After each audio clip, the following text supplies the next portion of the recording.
The meeting of the Planning Commission of the Town of Los Gatos for Wednesday, March 22, 2023 is now called to order. Please take a moment to silence your devices if you haven't already done that. And we'll begin with the roll call. Commissioner Hanson? Here. Commissioner Thomas? Here. Commissioner Raspy? Here. Commissioner Burnett? Yes. Commissioner Clark? Here. Commissioner Janoff? Here. And I'm here as well. So we began our meetings with a presentation about the rules of decorum that have been adopted by the Town Council, and I'll ask staff to proceed with that at this time.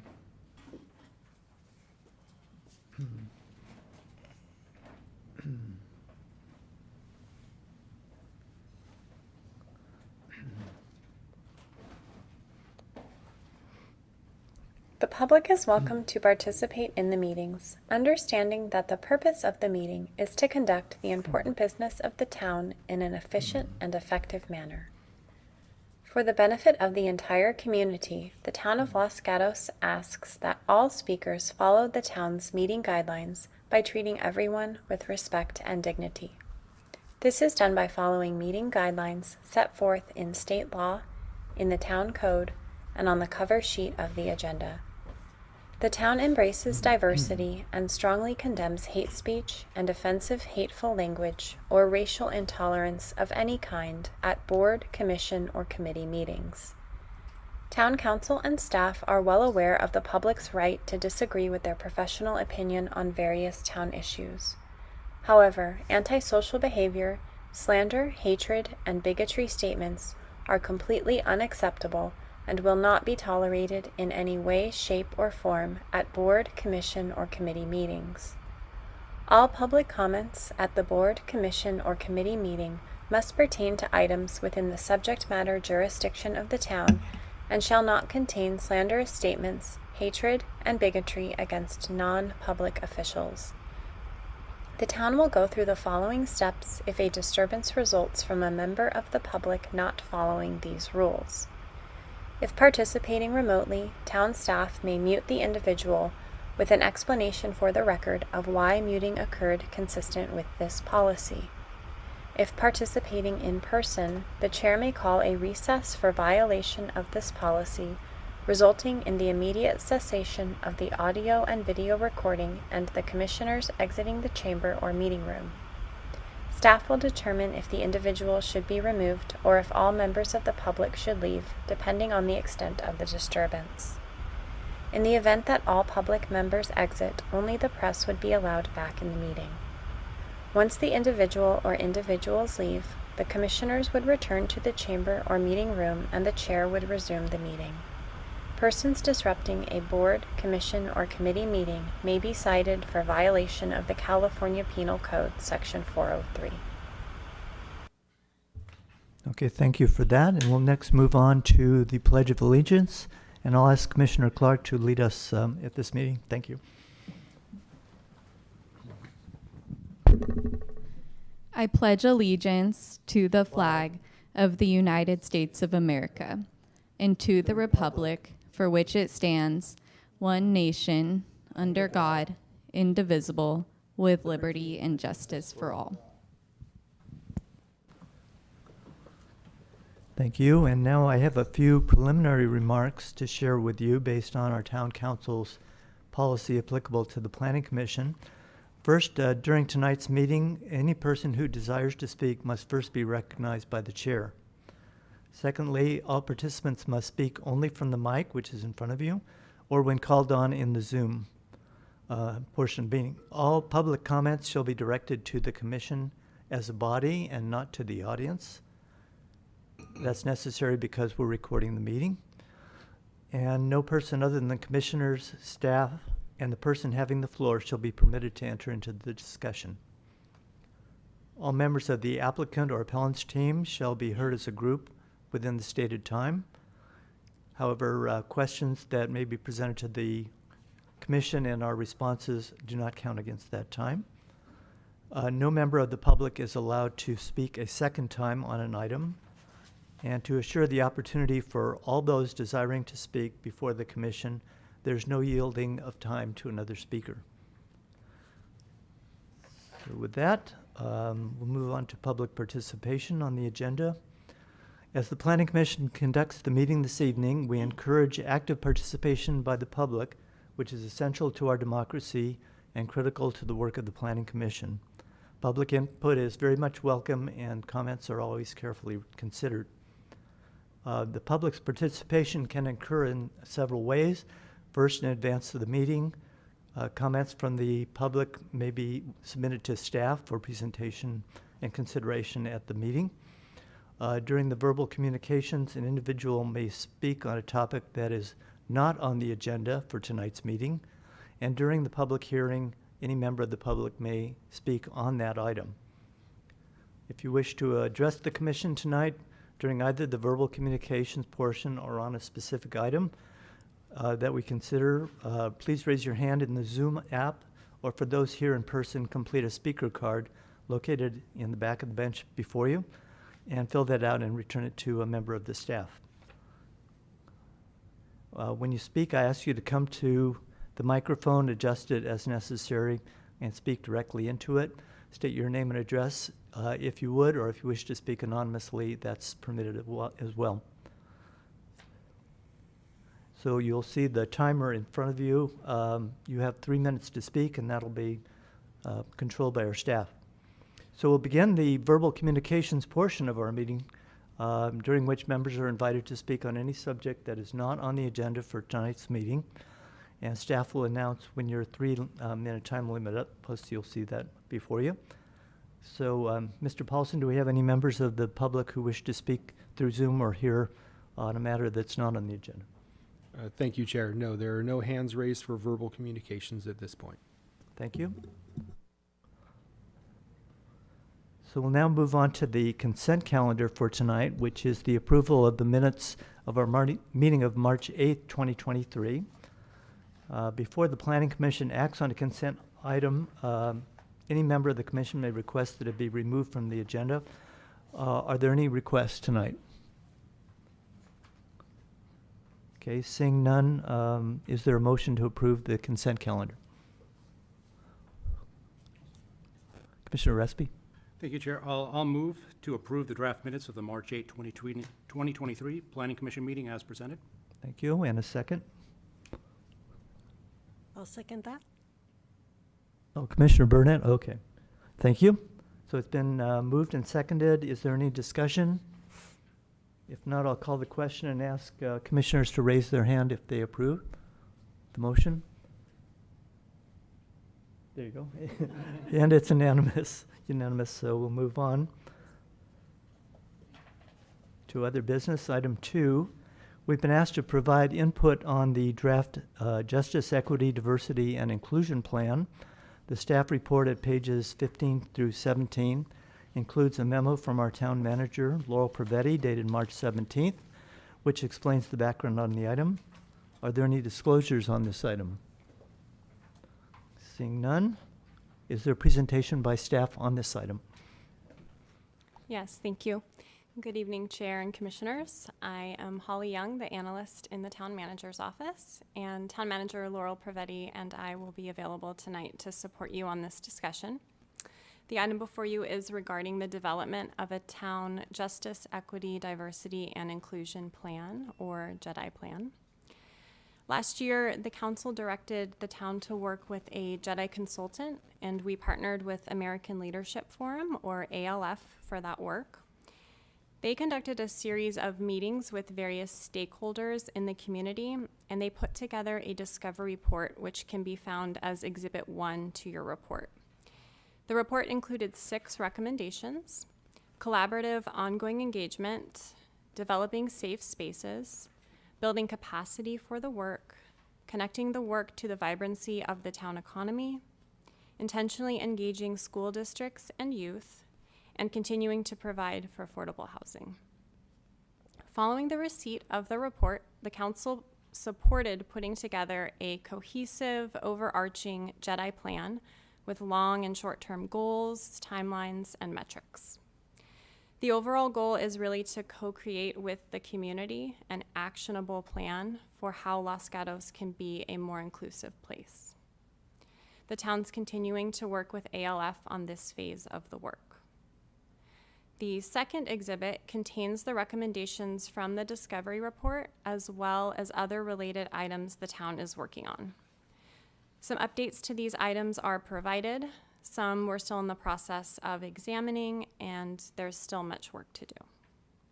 We'll also be having a larger community workshop in the coming month or so to get even more public input, and we'd love for you all to join us at that as well. The town recently conducted the diversity, equity, and inclusion training for the council and the commissioners, and we want to engage you in this process as well as we co-create the JEDI plan. Page 2 of the staff report has some discussion questions for guidance. And overall, we would just love your feedback on anything that we can include in the plan that we're missing, and any overall ideas for how Los Gatos can be more welcoming for everyone. So I'll just briefly go over the discussion questions. The first is overall input on the potential action plan items in Exhibit 2. The second is, how should we define inclusion and belonging in Los Gatos? How do justice, equity, diversity, and inclusion intersect with the work of the Planning Commission? How can the Planning Commission help to increase equity and inclusivity in Los Gatos? How can we measure success? And finally, any other ideas for how the town organization as a whole can work toward a more equitable and inclusive Los Gatos? Staff is planning to return to you, the Planning Commission, in May after we've incorporated the feedback that we've received, to check in, make sure that we heard you, and that we're headed in the right direction with the plan. And that concludes the report, and staff is available to support questions. Thank you, Ms. Young. So we'll start with the commission. I know we have a member of the public who wants to speak on this issue as well. Are there any commissioners who wish to be heard at this time? Commissioner Hanson. I just had a question. Are we starting the discussion now, or is this just clarifying questions? I understand that staff had completed the report, so I think we're into the discussion phase. Okay. Since one of the questions was the feedback on the action plan, I did want to ask about that. So what I wanted to ask was, way back when we were working on the... Excuse me, through the chair. Yes. I would encourage us to move forward to public comment before getting to the discussion. But if there are any questions for staff clarifying at this point, we'd be happy to answer. Okay, let's proceed in that way, and then I'll call Ron Meyer to the podium.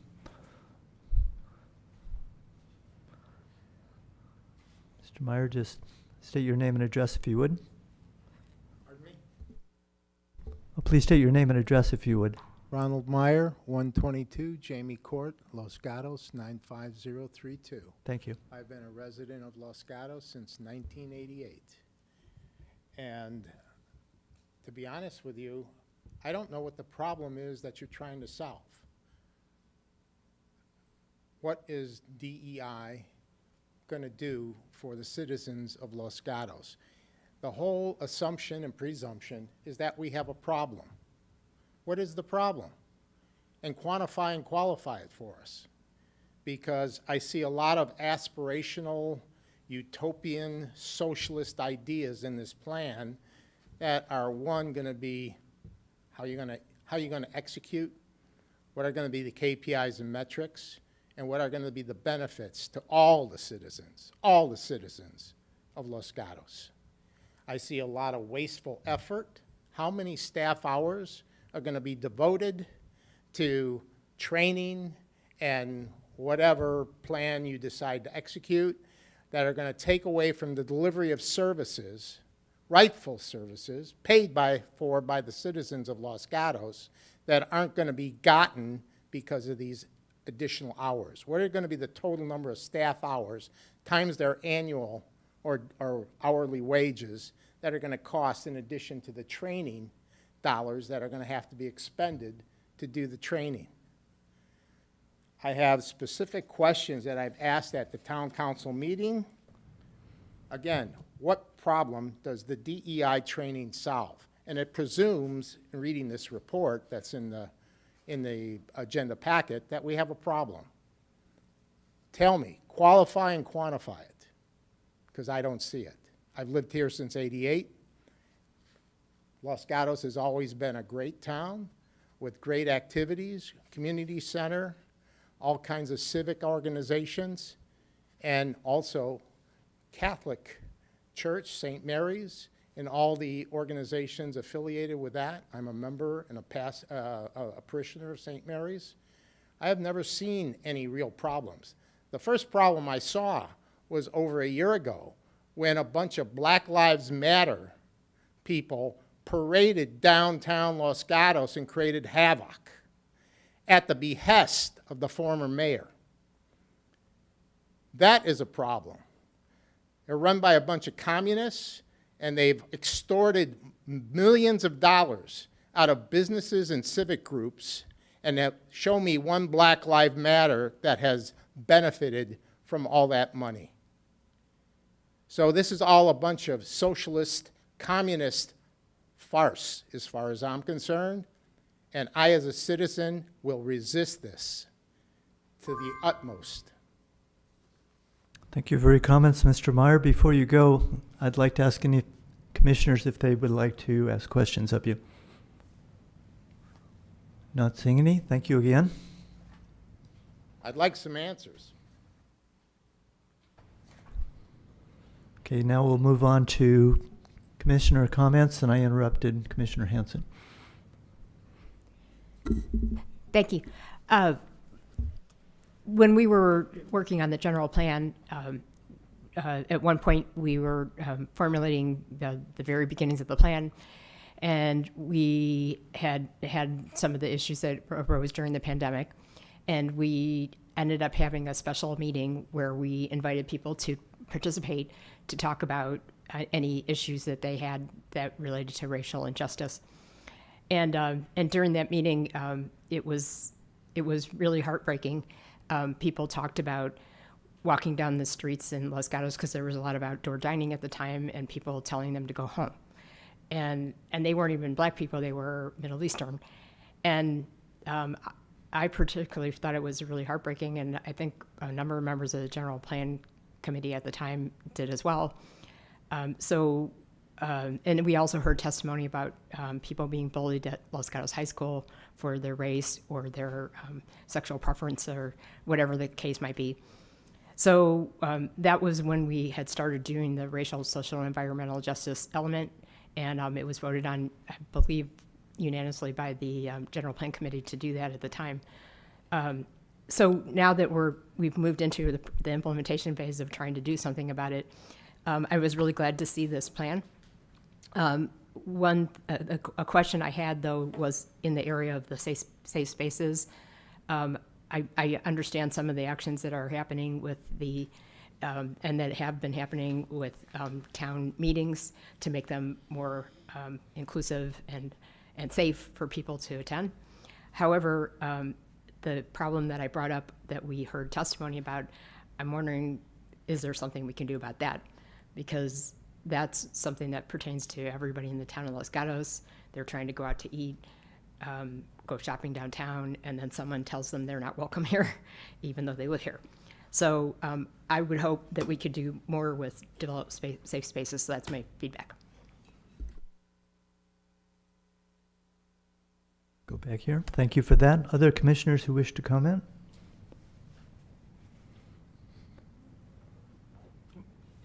I'm sorry, Commissioner Janoff. This is why the chair sat at that end before. I could see Exactly. the whole panel. Yeah, thank you. This is really great work. Echoing the comments of Commissioner Hanson, we heard loud and clear that there are issues with town from persons who are residents, from persons who are visitors, and it wasn't just one set of comments here and there. There was a concerted voice coming from various parties, and so it was compelling evidence for us. This is great stuff. You know, we worked hard to get the racial and environmental social justice chapter element of the general plan put together. We were, as one of the first advocates of that. I'm very, very proud of that work. The thing I find that might be missing overall is we are the JEDI plan and the API or the ALF plan. There's a lot of really good actions there, but they seem to be actions that involve persons who are committed already. So there's a question about how we engage in dialogue with other members of the community who may not see the problem the way we're seeing the problem. How do we engage in facilitated conversations that create a safe space for having a dialogue so that parties can understand the other party and try to gain some insight in ways to move forward? Because as long as we are, alternatively, you can take the education program to the preschool and kindergarten level and bring it all the way up through every grade level, which is a good idea. But that takes a long time, and this is going to be a long-term kind of change anyway. But start early with an early positive message. That's great. But we've got problems now where people just don't see eye to eye, and we don't have a good way to engage in a facilitated conversation in a safe place, in a safe way, for people to begin to understand the other person's point of view. So I would just advocate for having. I'm not sure how that would look. But I suspect you know where I'm heading. Thank you. Thank you for that. Commissioner Thomas. Thank you. Going off of the comments, I also was on the general plan committee. I did join later after that element was already voted on and established, but it's working. So I am also proud of that work that we did. But I do also agree with all the comments so far, thinking about safe spaces, how to create additional safe spaces just beyond what the town government essentially has direct control over, and also creating a space to have a dialogue. I mean, for example, tonight, our speaker, Ron, I'm sorry, I only wrote down your first name, but this is not the forum where we can answer all of your questions, but I want those questions to be answered, and I want to be able to have a productive discussion about it. So I do agree that I don't know what that looks like and what other places, maybe other municipalities are doing, but I do think that the public comment process, like at some of our meetings, is not conducive to important discussion and conversations, and those do need to happen. So I do appreciate that and creating some sort of space for that. I do also think with regards to like creating the safe spaces in other places, I mean, I don't know if other community groups are looking to get more involved, but I know that as an educator that works with children, just having signage that says this is a safe space at at restaurants and shopping locations and businesses is something that really makes a difference for children feeling safe in various classrooms. So I mean, not that is a campaign necessarily that the town could do, but even just some sort of signage is something that can usually be helpful, and it typically gives other patrons it sends a message to people, but it also gives other patrons kind of feel like they have some investment, and also like standing up and escalating any situations that come up. So those are some of my initial comments. I also would like to say that I really like the 6 recommendations. I think that they are broad. I mean, it covers a wide expanse, but they are specific and have a lot of really specific outcomes that we can get with regards to it. So I'm really happy. I'm really happy with the 6 recommendations that I saw in this, but I am interested to hear what other commissioners have to say about them. Thank you. Thank you, Commissioner Thomas. Other members of the commission? Commissioner Burnett. Thank you, Chair. So this is quite a big package here. Going through it, a lot of questions come to my mind. I mean, where have we failed in Los Gatos? I sort of would like to know that. Lots of questions. How this report was made, the people that were involved in it. Looking at the names and the people involved, I didn't see a good mix of other voices, maybe from the community, more people from the community, people who've lived here all their life. I didn't see that mix. We have to remember that the 2020 general plan had 7 mandated elements. In the 2040 general plan, these are state mandated elements. The 2040 general plan, we had 8 mandated elements. And one of them, the newest one, was the environmental justice, it was called. But Los Gatos took it one step further, and they added racial and social justice to that, which I'm not saying is good or bad, but I'm saying I think Los Gatos has done a lot in this field and going forward. That's why I'm having issues now with having training in all the commissions, all the boards, so on and so forth. I think it's almost overkill.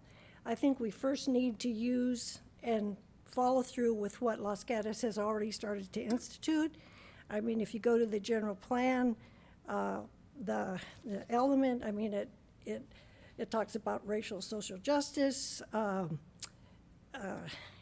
engagement in public decisions making process, implementation programs. We have tons of implementation programs. I think there's 35 goals and policies that we're going to be following.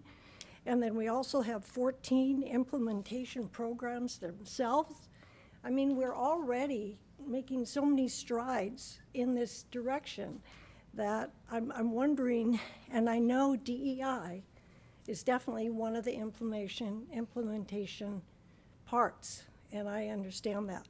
I'm just saying that when it comes to wanting funding and a new maybe commission for this, I think it's going a little too far. And I think we should wait to see how these other things are implemented and taking shape and taking form and see how it affects the town and get many more voices involved. Like I say, I do have a problem because I think it was fairly one-sided group of voices, and maybe that's just me, I don't know. But when you look at who was involved in this, so that's my issue. And again, I go back to, where really have we failed? If you look at one of the documents in the housing, where is it? The bias. How many complaints of bias in the housing? After 9 years, there were 8 complaints, 6 of which were basically thrown out, and 2 were of familial bias. So in 9 years of our housing, when HCD did the study, there were 8 complaints in 9 years, 6 of which there was no basis for a bias, and 2 were familial. So I'm just wondering, where are we getting all these reasons why Los Gatos, Saratoga's not doing this? I mean, a lot of cities are not taking it this next step.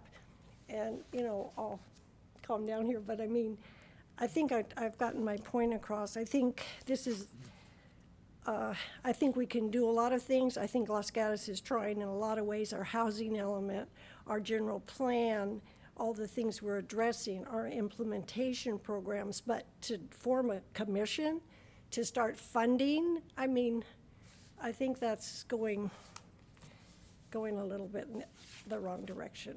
And that's my point of view. Thank you. Thank you, Commissioner Burnett. And did I see Commissioner Clark's hand? Thank you. Yes, I have some comments, and then I do have more specific answers to the questions asked, but I'll save those for later in the conversation. But I mean, first, it just breaks my heart to hear that somebody walking down the street was told to go home. And I think that alone is just like very clearly displays the problems that we have in this community. Like that should be the kind of thing where even if someone says it, everybody who's there is like, absolutely not. Like you do not get to say that sort of thing. And I think that's the kind of community and environment that is inclusive, because if, you know, things like that might keep happening, and I think we should try to stop them. But yeah, I think that that alone is very telling.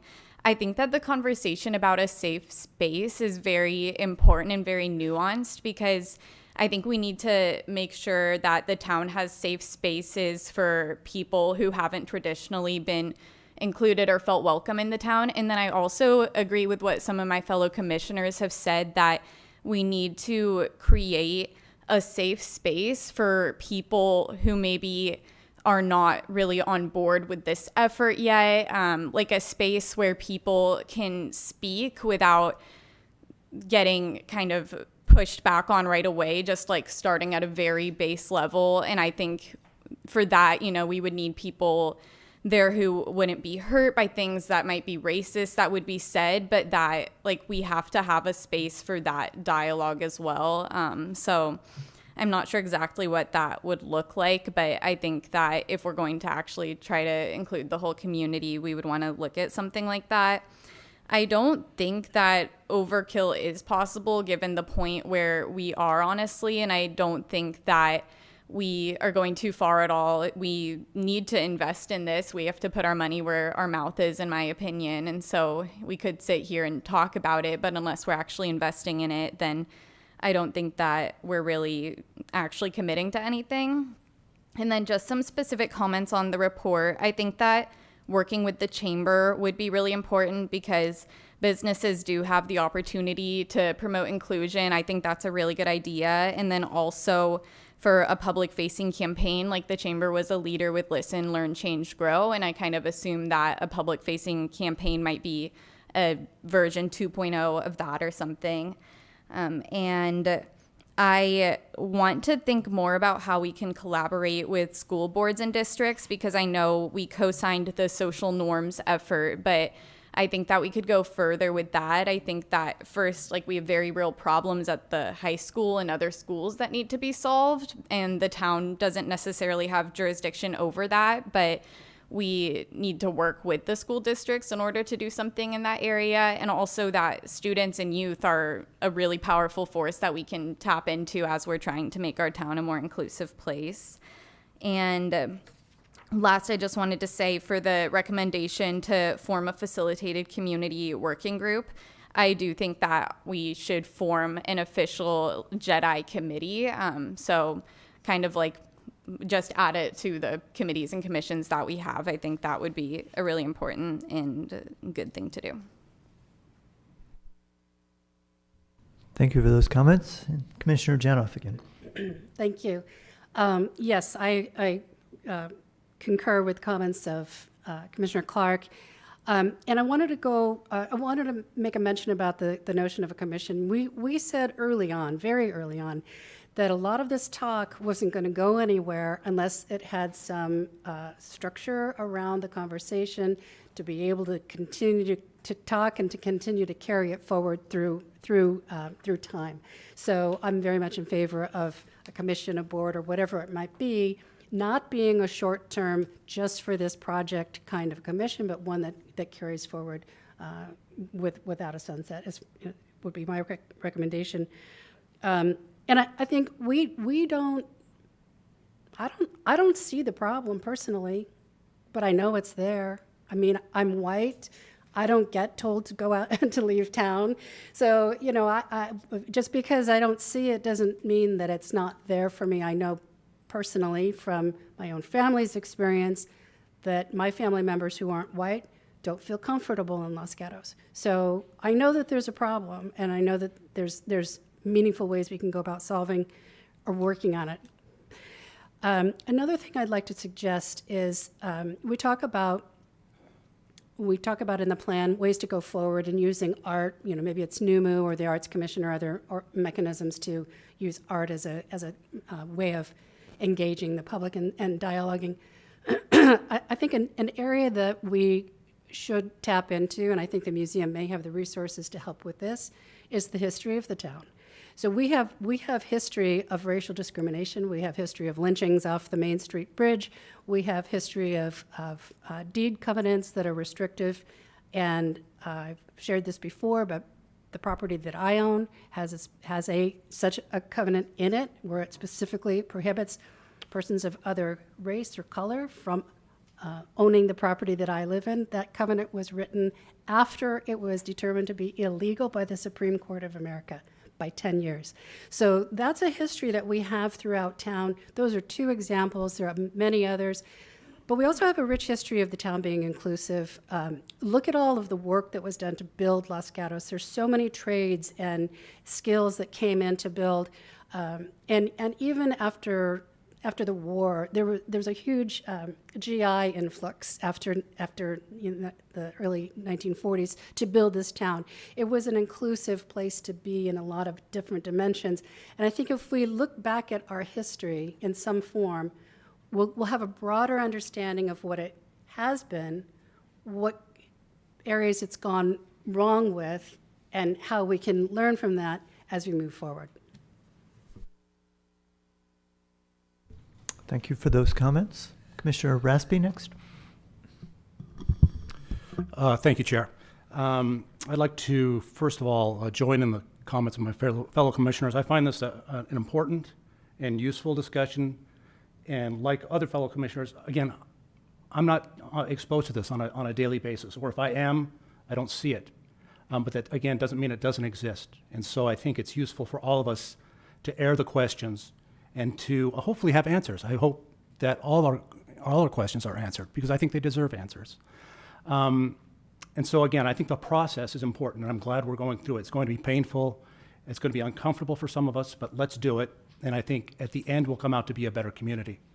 I only had one actual concrete comment with respect to the report that was prepared, and it's in the section titled Intentionally Engaging School Districts and Youth, and we've already made some strides in that. I would encourage us to also engage, and it's not mentioned in our report, but our Town Youth Commission. Some of my commissioners and I sat in this very room last month as we did diversity training. And I will tell you that representatives of our youth commission were in attendance, and they were a strong, strong and vibrant voice. And it was great to hear them. And I think, as our commissioner said, it'd be great to get change now, but that's our change of our future. And so let's engage our youth commissioners as part of this process. Thank you so much. Thank you. And then Commissioner Hanson had her hand up. So I just wanted to comment about the question that was raised about why is this happening when we already have things in the general plan and the housing element. So, and since I've chaired both committees, the general plan is by definition general, and that's a known limitation of the general plan. And so and we do these updates every, now 20 years. Last time it was 10 years. And so when we start that process, we decided to do the racial, social, and environmental justice element. And when we were taking feedback on the general plan from the public, a number of people said it doesn't go far enough. And we knew that when we created the racial, social, and environmental justice element, that it was very high-level policies. There were some implementation programs to do something. And I view this as doing something, and it's something more specific. And I could see it being more specific than it is what I had talked about earlier. So that's how I see this fitting into the process. I think this is a necessary step to take some very abstract concepts and to try and turn them into meaningful action that we can take in the town.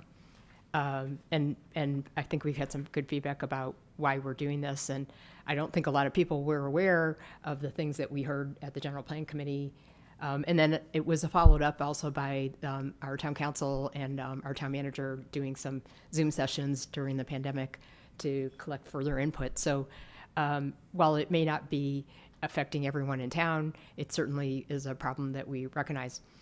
And then as far as the housing element goes, I think this report did reference that work is being done in both the general plan and the housing element to create more affordable housing for our residents. So I didn't see anything in here that said we hadn't done enough. I think they were just supporting that that's an important piece of the puzzle to make it possible for people that can't live here now to live here. And that process is coming along with the general plan, but or the housing element, but the housing element's not finished yet, and we haven't started doing any of the things that will make that possible until we have the housing element certified. Thank you very much. And Commissioner Thomas. Thank you, Chair. I do have a question for staff, and that is that could you please repeat the discussion questions that you outlined at the end of the staff report, because I don't have them, and they're not, but I felt like they were different than these, right? I know. Do you have them? Maybe not. Yeah, the You can discussion, maybe, maybe just for everyone, because not everyone has them, I think, but if maybe we do. yes, of course. So on page 2 of the staff report, the discussion questions, the first one is overall input on the potential JEDI plan action items in Exhibit 2.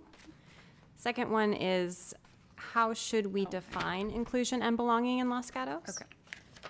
How do justice, diversity, equity, and inclusion intersect with the work of the Planning Commission? Okay. How can the Planning Commission help to increase equity and inclusivity in Los Gatos?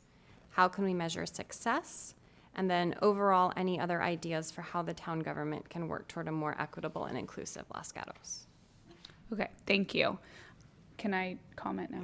Okay, thank you.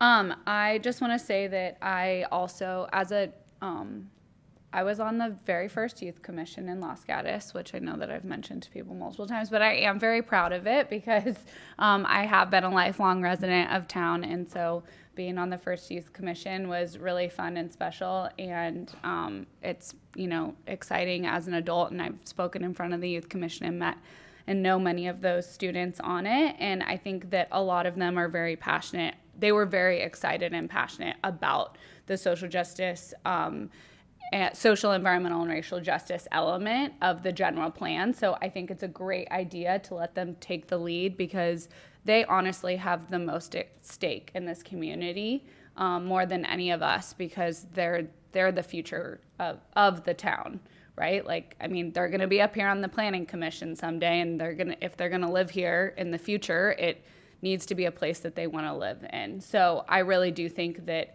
their voice should be a top priority, and that they have so much more awareness and knowledge, and they're this truly is their home. All of us have probably lived somewhere else or experienced a wider community, but this is a really important place for them. And so I think that we should really give them the opportunity to be real leaders in this space. So thank you for mentioning that, Commissioner Raspy. And I also agree that art is great with that, and students youth are also really involved with different art. So I think that that's a great opportunity too. I do just want to say that I think that when I saw this, I felt like it was a really great first step with regards to being on the general plan committee and being involved in the element.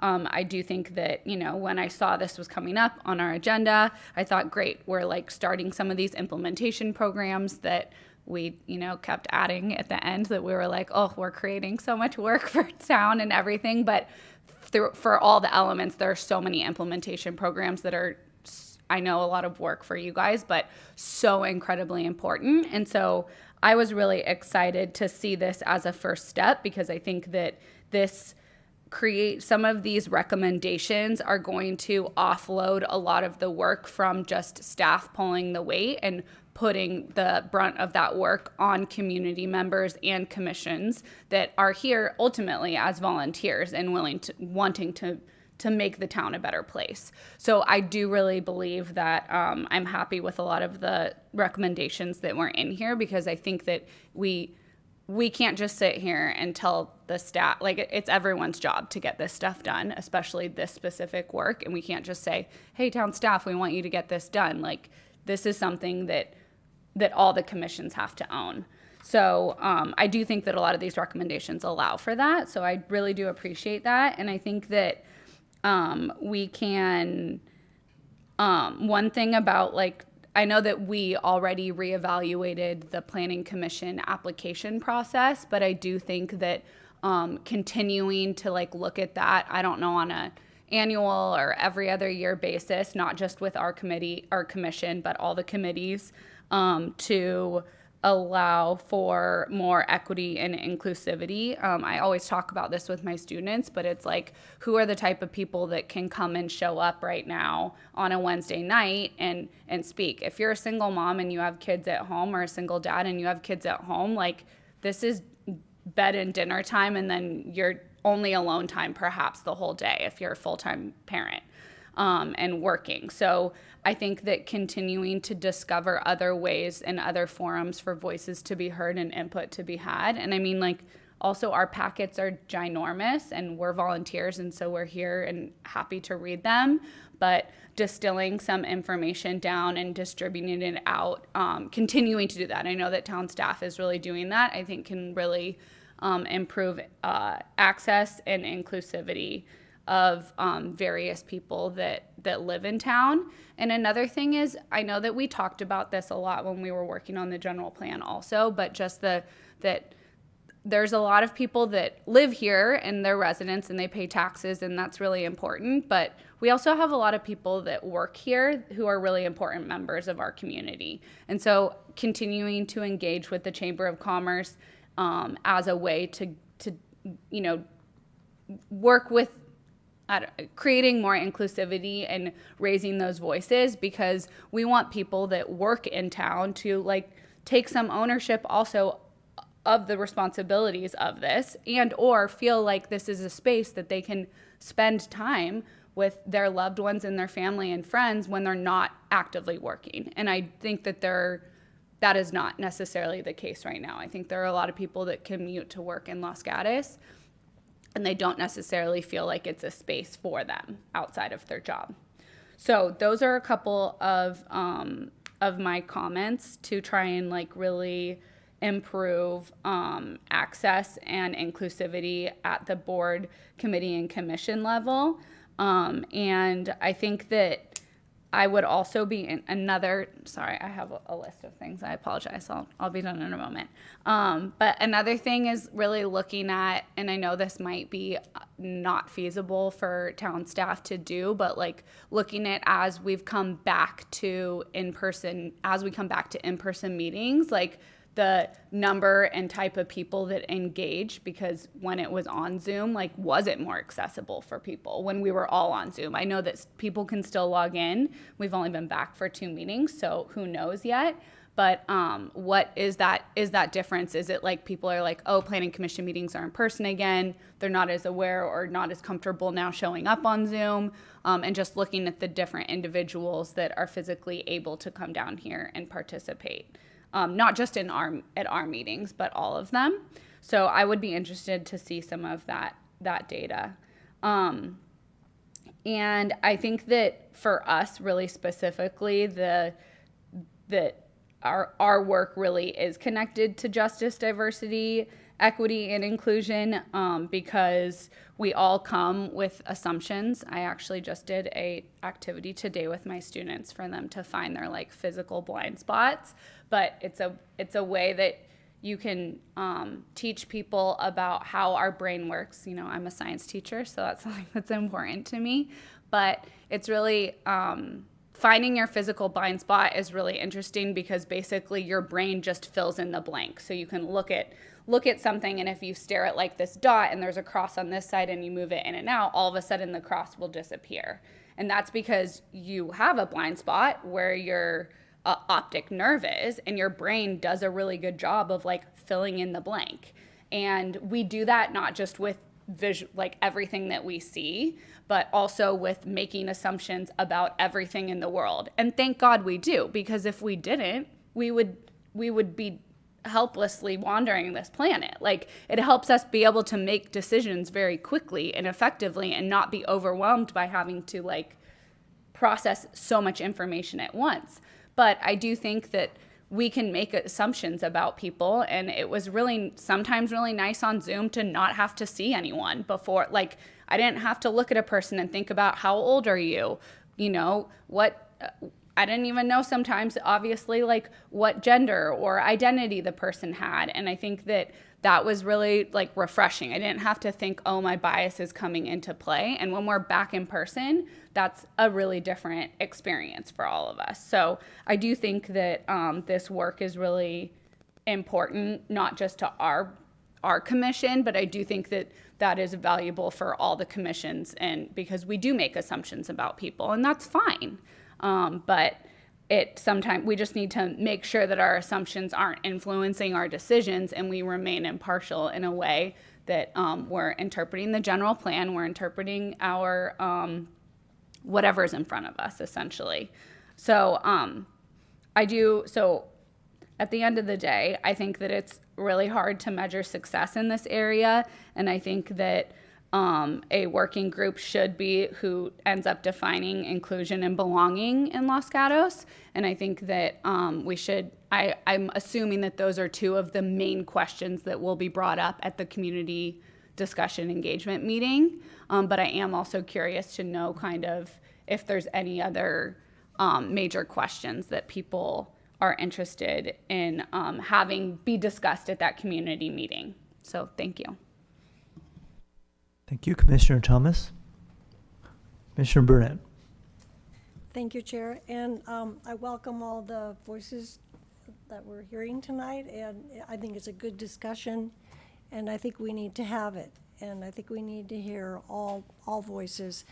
I think being a nurse, sometimes you have to have certain protocols, certain way you deal with disease, certain way you deal with medications. I mean, it's pretty not black and white, but I mean it's pretty. You can measure it, and this is my area of concern. How are we going to measure success? Who is going to say, "Oh, this is successful"? How long are we going to have the program before we decide we're going to now measure it for success? I mean, it's great that we want to do these things. And like I've said when I first spoke, I mean, we have like 5 things going right now that the town's doing. And I didn't even mention the AFFH, the fair housing element, that's part. I mean, Los Gatos is doing a lot.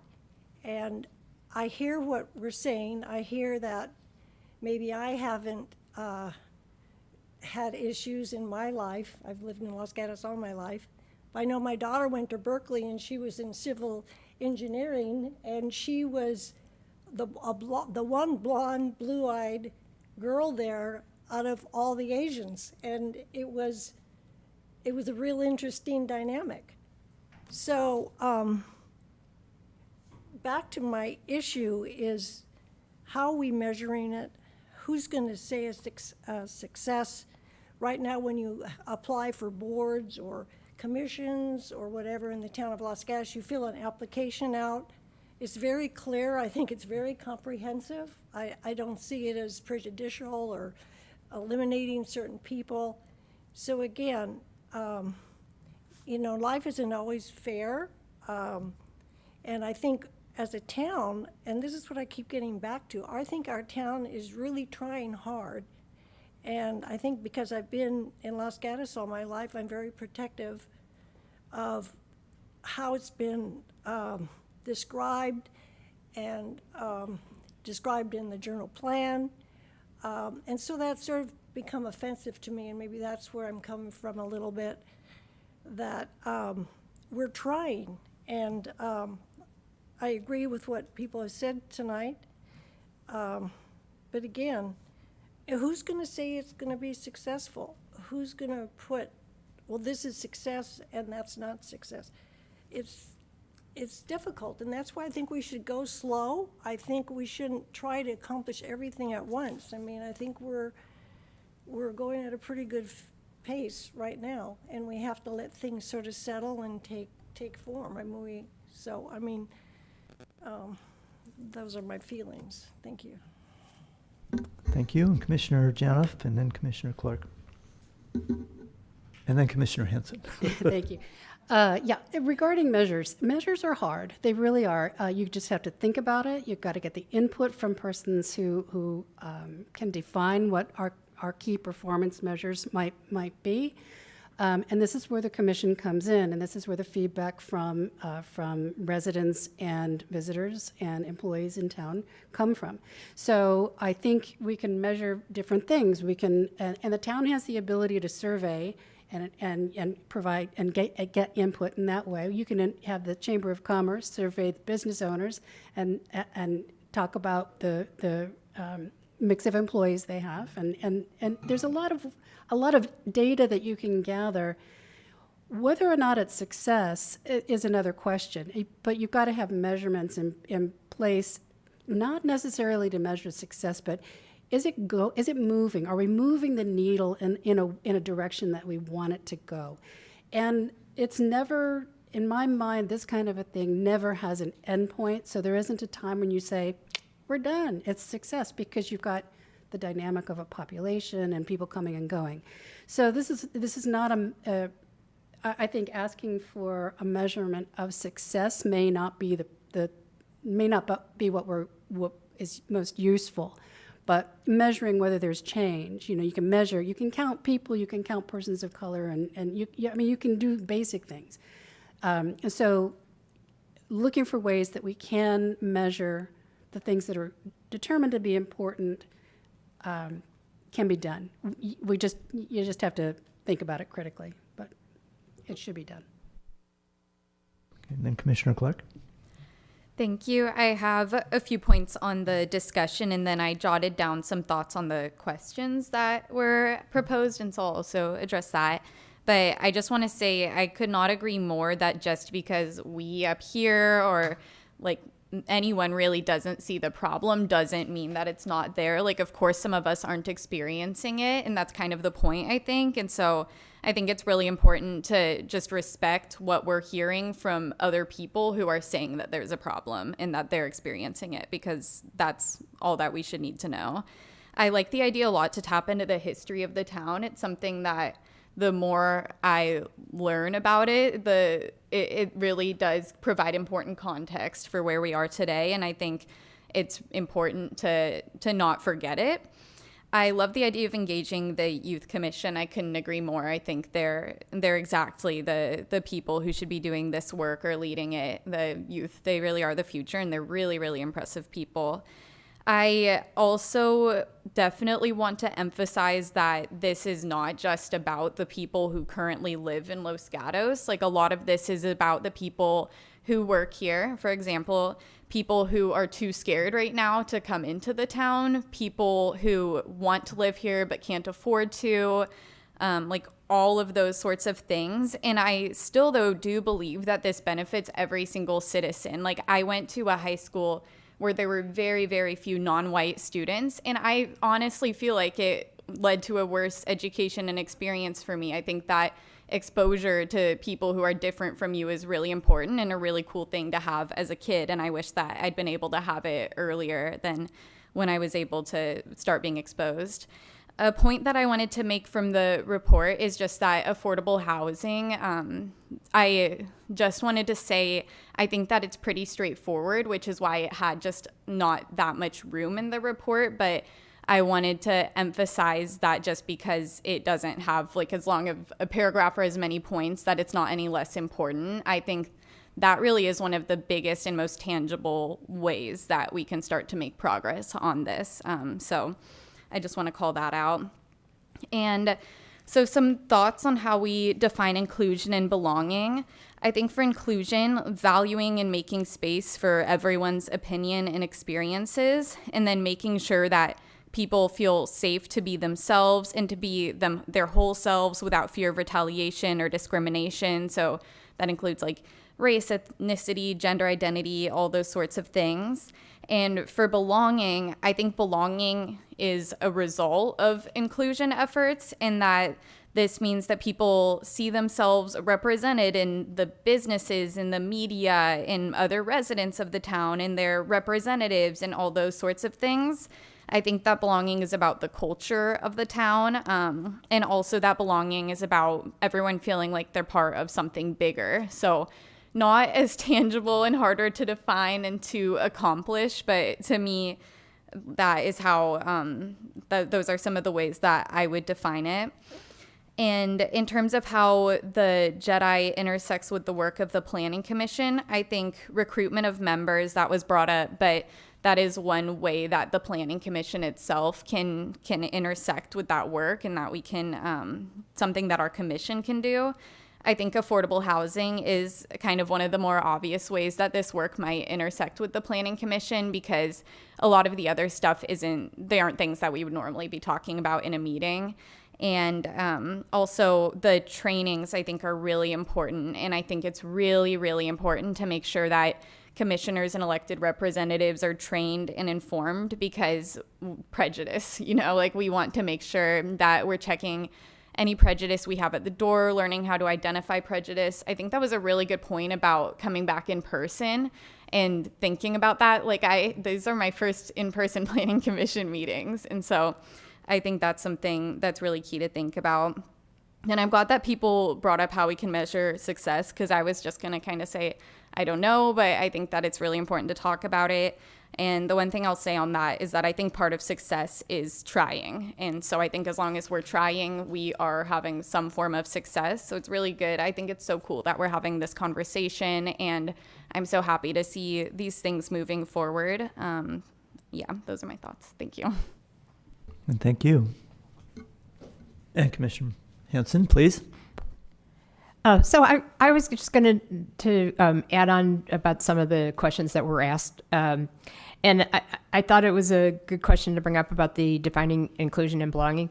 But that's one of the reasons I think that we should have a unity commission, or whatever it becomes called, because I don't feel, since I'm not in a marginalized group, I don't know that I could really define what it means to feel welcome. I mean, I know how it feels to me to be here, but I don't know what it feels like to not be welcome. And so for me, I know that we need to have safe spaces for people, for visitors, and for the workers that are here, as Commissioner Thomas mentioned, for visitors to town and so on and so forth, and especially people that don't live here. So I would hope that if we do end up going the route of having a unity commission, that would be the first task that they could take on, because that'll help guide their work. And once they kind of know what the target is, and they can take additional input from people that have experienced prejudice and lack of inclusion, and then kind of go from there. And then as far as the Planning Commission is concerned, I mean, certainly in terms of recruiting, we can try to recruit a more diverse commission. That is true. We should try, as Commissioner Thomas mentioned, to continue to work on ways that people can participate in our meetings, because it is very true that I was in this situation, many years ago. I had 3 small children. I was working full-time at a startup. I never got home till 8 or 9 o'clock at night. I could have never even been on the Planning Commission when I was working full-time for a startup, because I had a big job, and then I had to come home and get my kids to bed. So I think that we have to think long and hard about how we can be more inclusive for people that aren't in the same life situation as we might be. And then when we're planning commissioners, I just recently got reappointed back in December, and I had written about lack of, not incorporating bias into your decision making. And I think that that's a really important part of being on the Planning Commission, because it could be a lot of different kinds of biases. I mean, a more really obvious one for land use might be you have an opinion about whether or not people should have this kind of house or this kind of house, or whether or not it's appropriate to have a variance or not. You can have opinion based on your personal experience, but that has no place in a Planning Commission decision or an evaluation.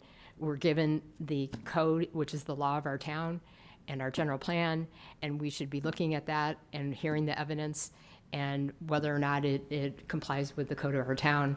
And it should never, ever include any personal opinion about the person, the thing in question, what you think they should be doing, or any of that.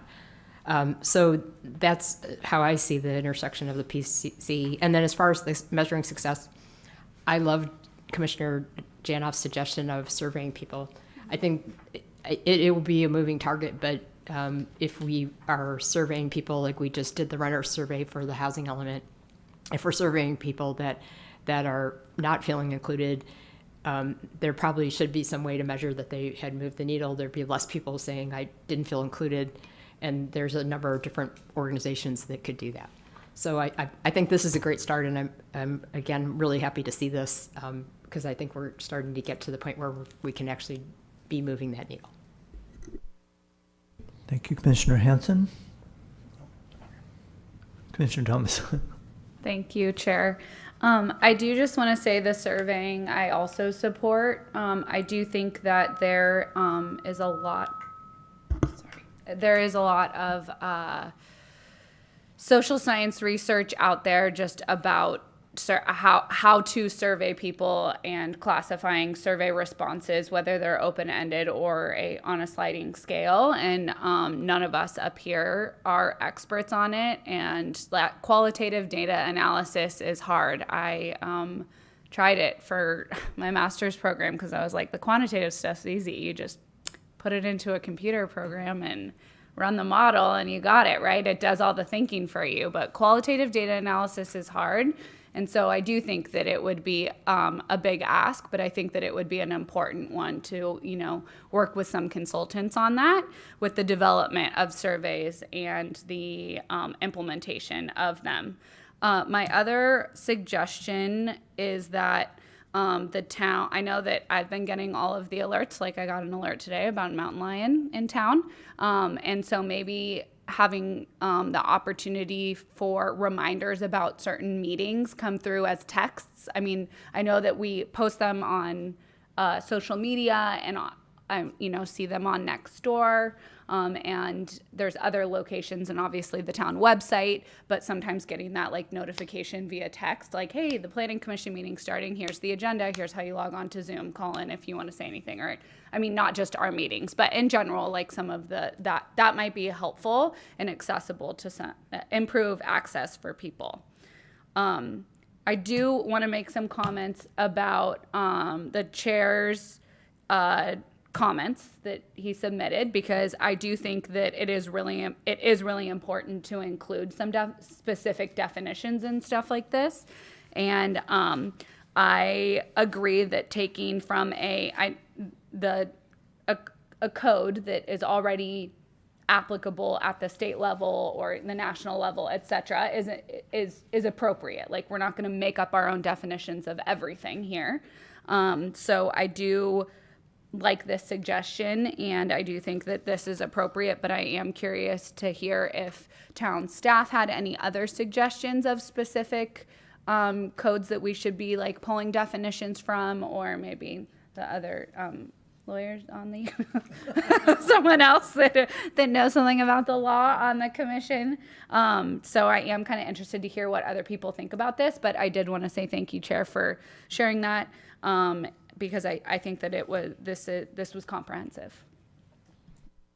Thank you for those comments. Commissioner Janoff. Concur with Commissioner Thomas, and to the extent we can draw in code that makes it very specific, and it's solid ground to be standing on. So I would agree. Just wanted to make a comment about the creation of surveys. I don't think it's a good idea to go directly to a consultancy agreement to create a survey for this kind of thing. Number one, that could be costly. Number two, I'm guessing there's about 200 cities and towns out there that have tried to do something similar, and there are probably surveys that exist, and we can talk to some of our partners in this work and find out. So before we try to recreate something that's tailored to the town, let's see if there's something out there that would be a good first start. Thank you. I guess it's my turn. I just had a few comments. I think justice, equity, and diversity principles are largely accepted in our town, that we have a community that's very caring and supportive. And somehow I think that needs to be melded into the discussion. So it's not, if I may say so, condescending. Nevertheless, there have been instances in the not too distant past of religious and racial intolerance, And it's an active problem in our community that needs to be addressed on an ongoing basis. I'm sad to say I had a recent conversation with a member of the community who said he was uncomfortable going downtown at night because of the, in essence, the racial diversity. He wasn't seeing people like him, and he thought Los Gatos had, changed, and not for the better because of our diverse community that's growing here. So I think it's important that we keep these efforts continuous and communicate as well as we can through a number of forums. But I do think that there should be some acknowledgement that most people in our community are good people. Thank you. Anything further? Staff have any further input? Thank you very much. It was a great conversation. Thank you.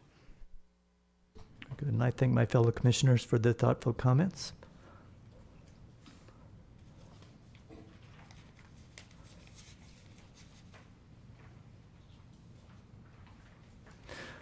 I should add that my desk item regarding Civil Code Section 51 does enumerate specifics that are applicable to business establishments in the state. And I think when we talk about diversity, equity, inclusion, we have to think broadly about categories in the disability, gender,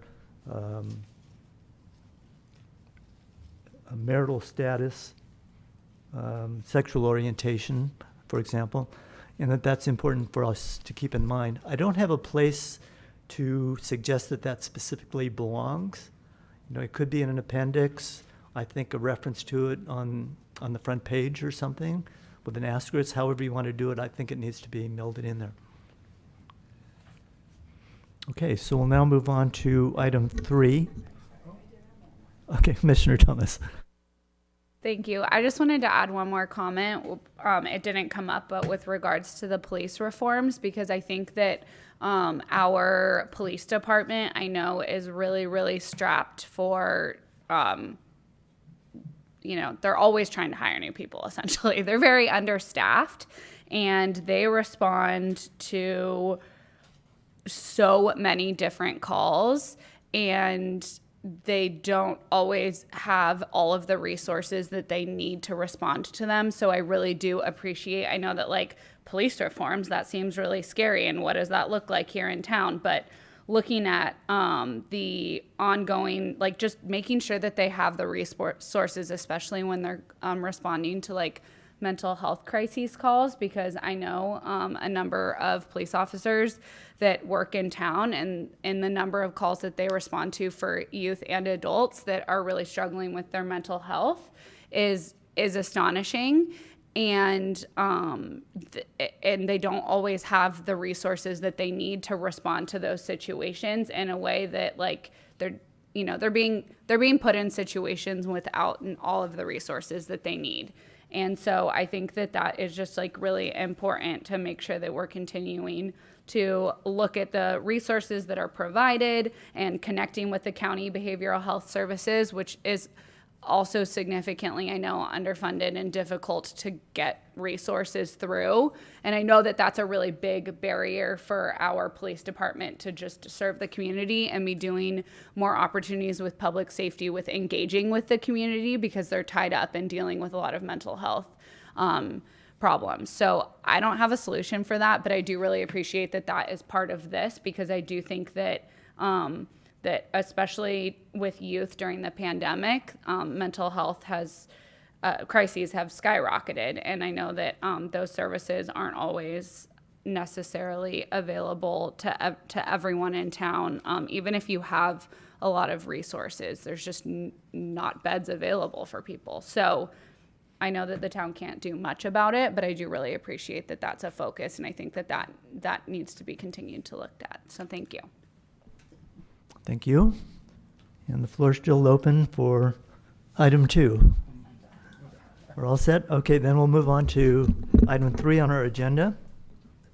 This is the consideration of an appeal of the Community Development Director's decision to deny a fence height exception request for construction of a 6-foot tall fence located within the required front yard setback on property zoned R-M 5-12 located at 16185 George Street, APN 529-18-046, fence height exception application FHE 22008. The property owner and applicant is Anthony Alapat. Excuse me if I missed that pronunciation. And the applicant is Sandra Payne. So we will move on and ask for a show of hands by commissioners who have visited the property. Thank you. And are there any disclosures on this item? I do have a disclosure. I was at the property site and a neighbor came by asking if I were part of the planning commission, and I said I am, but I cannot make any comment on the property or the agenda item. And he continued to say he was not happy. And that was it. Thank you. Thank you for that disclosure. So now we'll move on to the report from our staff. Mr. Safdie, you're making the presentation tonight. Certainly, and good evening, commissioners. Before you tonight is an appeal of a community development director decision to deny a fence height exception request at 16185 George Street. Property is zoned RM.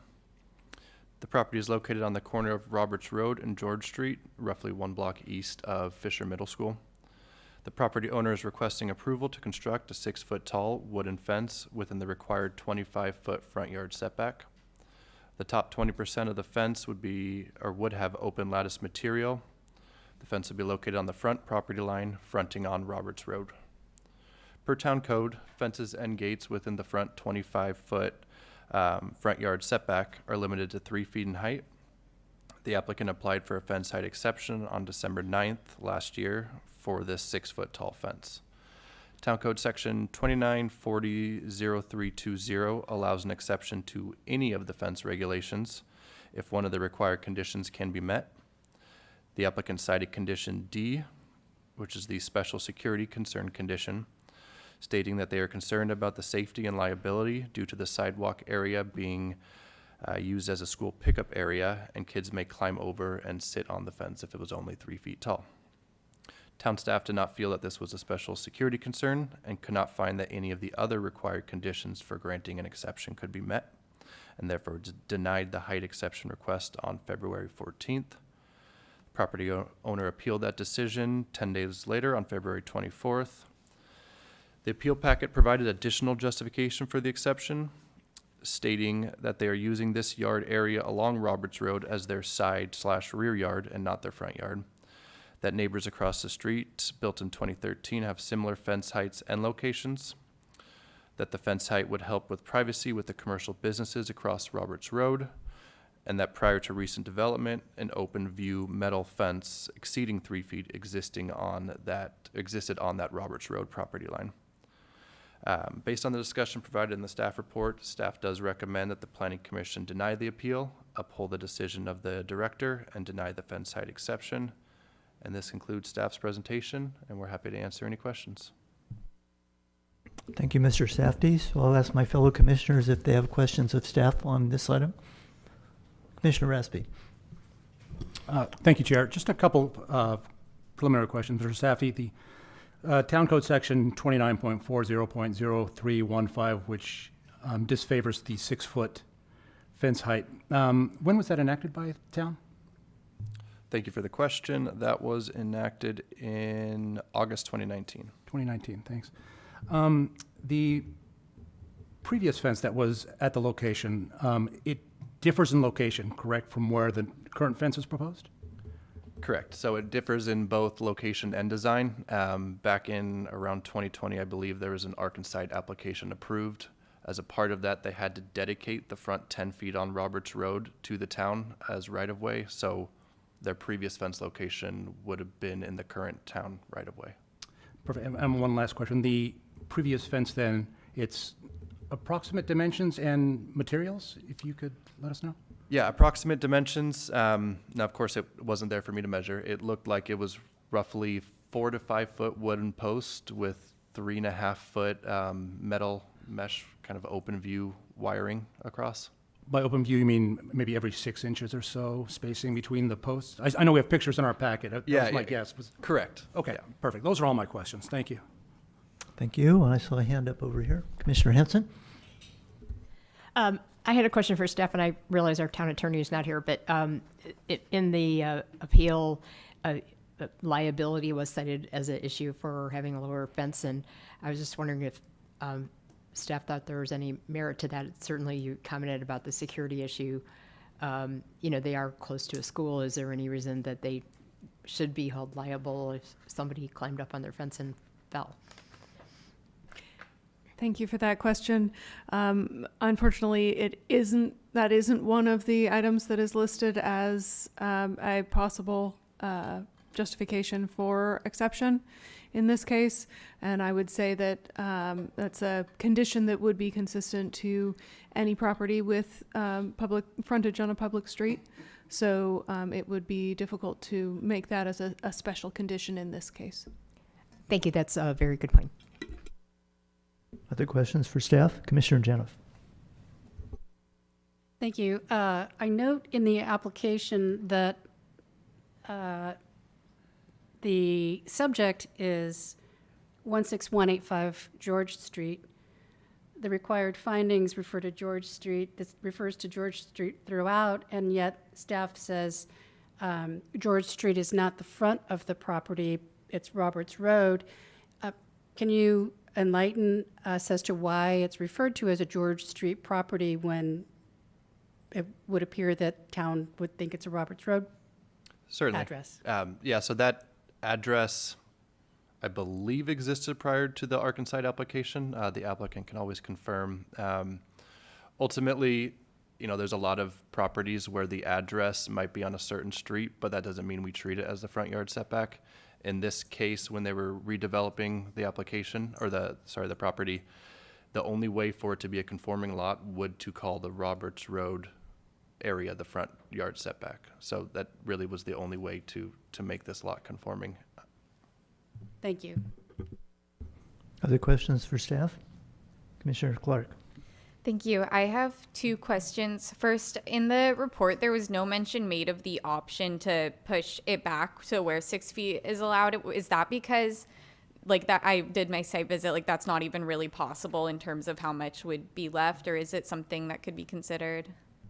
Thank you for the question. The house was built exactly at that 25-foot front property line. Okay, cool. And then my second question is just for the 10 feet that are dedicated to the town for public improvement. I was wondering if the town has any plans with this area yet. I don't believe so, but we do have a representative from Parks and Public Works here, and perhaps you could chime in. We actually don't have any current plans right now to widen the road in that location. Cool, thank you. My question for staff is about the appeal, and that is the applicant cited part D of this code. And is that the only part that you are allowed, when the community development director hears this, is that the only part that they're considering, or are they considering A through E? Thank you for the question. It's a little bit of give and take when these applications come in. Staff does work with them to make sure they are referencing a specific condition so that we can make that approval. In this case, we ultimately went through all of the options and just couldn't quite get there. Okay. So you did consider looking at E, it's not considered a special circumstance, or including lot size or configuration, even though it's a corner lot, but because it is conforming because of now the whichever you explained. Correct. Okay. We didn't see that a special circumstance existed. There are plenty of corner lots that comply with our regulations. Okay, thank you. I mean, I recognize it also needs to result in an undue hardship, which we've, discussed many times in the past. So thank you. Commissioner Burnett? Thank you, Chair. Did staff address the additional justification points in the appeal packet, the 3 additional ones? I didn't see. Yes. So in the staff report packet, there's, I believe, an entire page going over each of the 3 points. So that would be page 39 of the packet. Oh, were those those are your points? Okay. Yeah, that was staff's analysis Right. of each of the 3 points brought up in the appeal packet. Okay, that was from you then. Thank you. Any further questions for staff at this time? There'll be a subsequent opportunity. Not seeing any. So we'll proceed and open the public portion of the public hearing. And we'll give the applicant an opportunity to address the commission for up to 5 minutes. And we have a card from Mr. Alapat. If you come forward, please. Hi, good evening. Yeah, I think we covered my application and supporting materials. I don't. Okay. I If think. you could adjust the mic, thank you. Also, can you state your name and address, please? Yeah, my name is Anthony. I'm with my wife Chungal and our architect Sandra. So we are at 16185 George Street. Nice meeting you all. Yeah, I think we covered our application and our concerns very well. So what we are asking is increasing height from 3 to 6 feet. It's more of a rear and backside of the property since we are actually facing George Street. But I think because of I didn't really understand why Roberts Road is considered the front part of the property. So what we decide, we are still keeping the corner side of the property for the traffic view, so it's not going to impact traffic view from George Street or Roberts Road. And other than that, we have made the fence exactly same as the one next door, whatever is across the road on the Roberts Road. Yeah, that's pretty much it. So our main concern is privacy as well as safety. Yeah, I think that's it. Any other questions I can answer? Thank you for your comments, and I'll now ask if commissioners have any questions for you. Commissioner Clark. Thank you. I think you covered this, but I just want to make sure. So the fence at the area that you're considering your front yard would be what the old fence was, which is like 3 feet and more visible through? Yeah, so our front part, we are keeping it open, right? Okay. It's the front side of George Street. So this is more of a rear and back side of the property. So we had a previous metal view fence, which is maybe 4 to 5 feet before. I think I have put a picture of that fence there. So we took it out when we were building this property, and plus we had the town dedication of 10 feet on the Roberts Road side. So we cannot keep that fence there, right? So because we are giving that land for the town. Yeah, so that's what it is. Awesome. Thank you. Other questions? Commissioner Respi. Thank you, and thank you for your presentation. In the materials, I noticed that we have some kind of description of what you're proposing, a 6-foot tall wooden fence along the property line adjacent to Robert Road. And we have a schematic as well. Is that the portion that's below the lattice work, is that a solid wood fencing? Yes. So there'd be no view corridor through the fence at all, except for the lattice work, is that correct? Yeah, so we try to make it exactly the same as one next door property. Mm-hmm. So we have just taken the same design and proposed the same thing. Thanks, I appreciate that. Yeah. Other questions for the speaker? I have one question. Have you considered a picket fence that would be a deterrent for people sitting on it? A 3-foot picket fence. No, we didn't. So so it has to be 3 feet, right? So we also want privacy. Since this is a rear and side part of the property and not the front part. So we felt like we'll have more attention towards the front side, but we will have less attention towards the back side. So privacy is also part of the reason for this request. I see. Thank you for that comment. Anything further? Thank you very much for your comments. Yeah. So we now invite comments on this item from members of the public. Are there any members of the public who wish to speak on this item? I don't see any. So we can give the applicant another 3 minutes if you choose to add to your comments. If not, you're not required to. Okay, he's good. Thank you very much.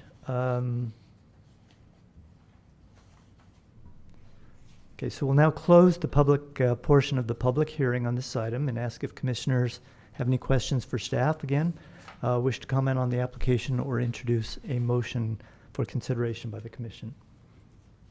Commissioner Hanson. I was just going to make a comment. Commissioner Janoff and I were both planning commissioners when the fence ordinance was considered by the planning commission and ultimately approved by the town council. And it had a lot of support from a lot of different organizations to go with this. And one thing that was discussed is that fences that were pre-existing would be grandfathered.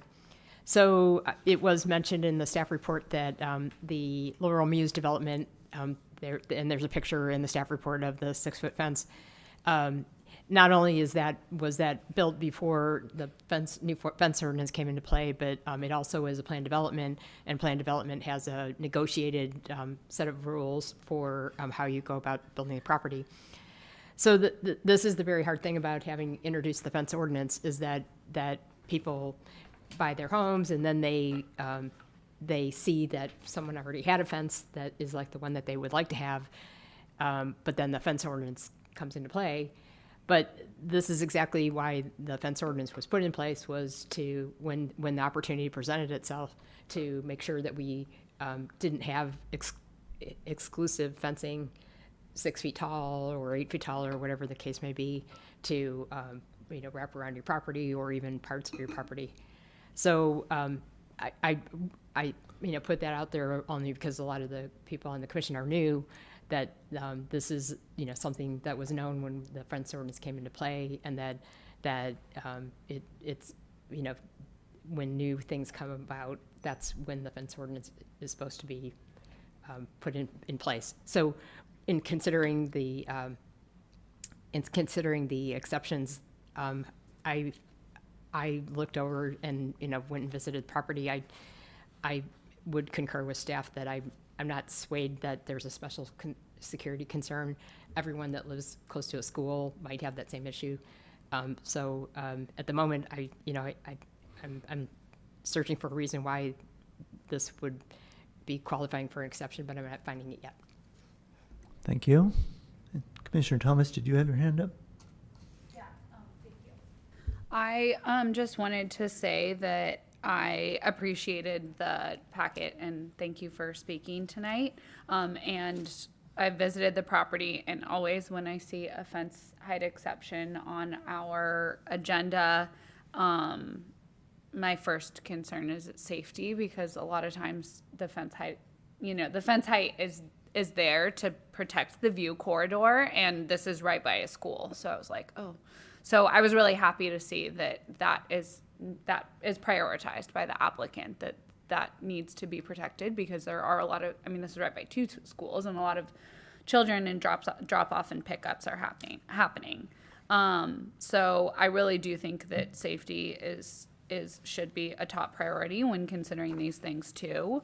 And I do appreciate that has been prioritized. So, needless to say, I also, I feel like I've looked at these exceptions so many times, and it is a really hard one, because the intent of this ordinance was to try and limit and reduce the number of fences on, frontage areas. So I think that it was difficult for me to look, and I did agree with staff, but I really do want to hear what other commissioners have to say, because I really appreciate the property and truly do understand the concerns of the applicant, and I want to be empathetic to that. So looks like Commissioner Janoff can help me out with that. Thank you for your comment. Let's go in order. Commissioner Burnett and then Commissioner Janoff. Thank you, Chair. So it's my understanding this is a total new project. This was a preschool before on that property with a 3-foot fence.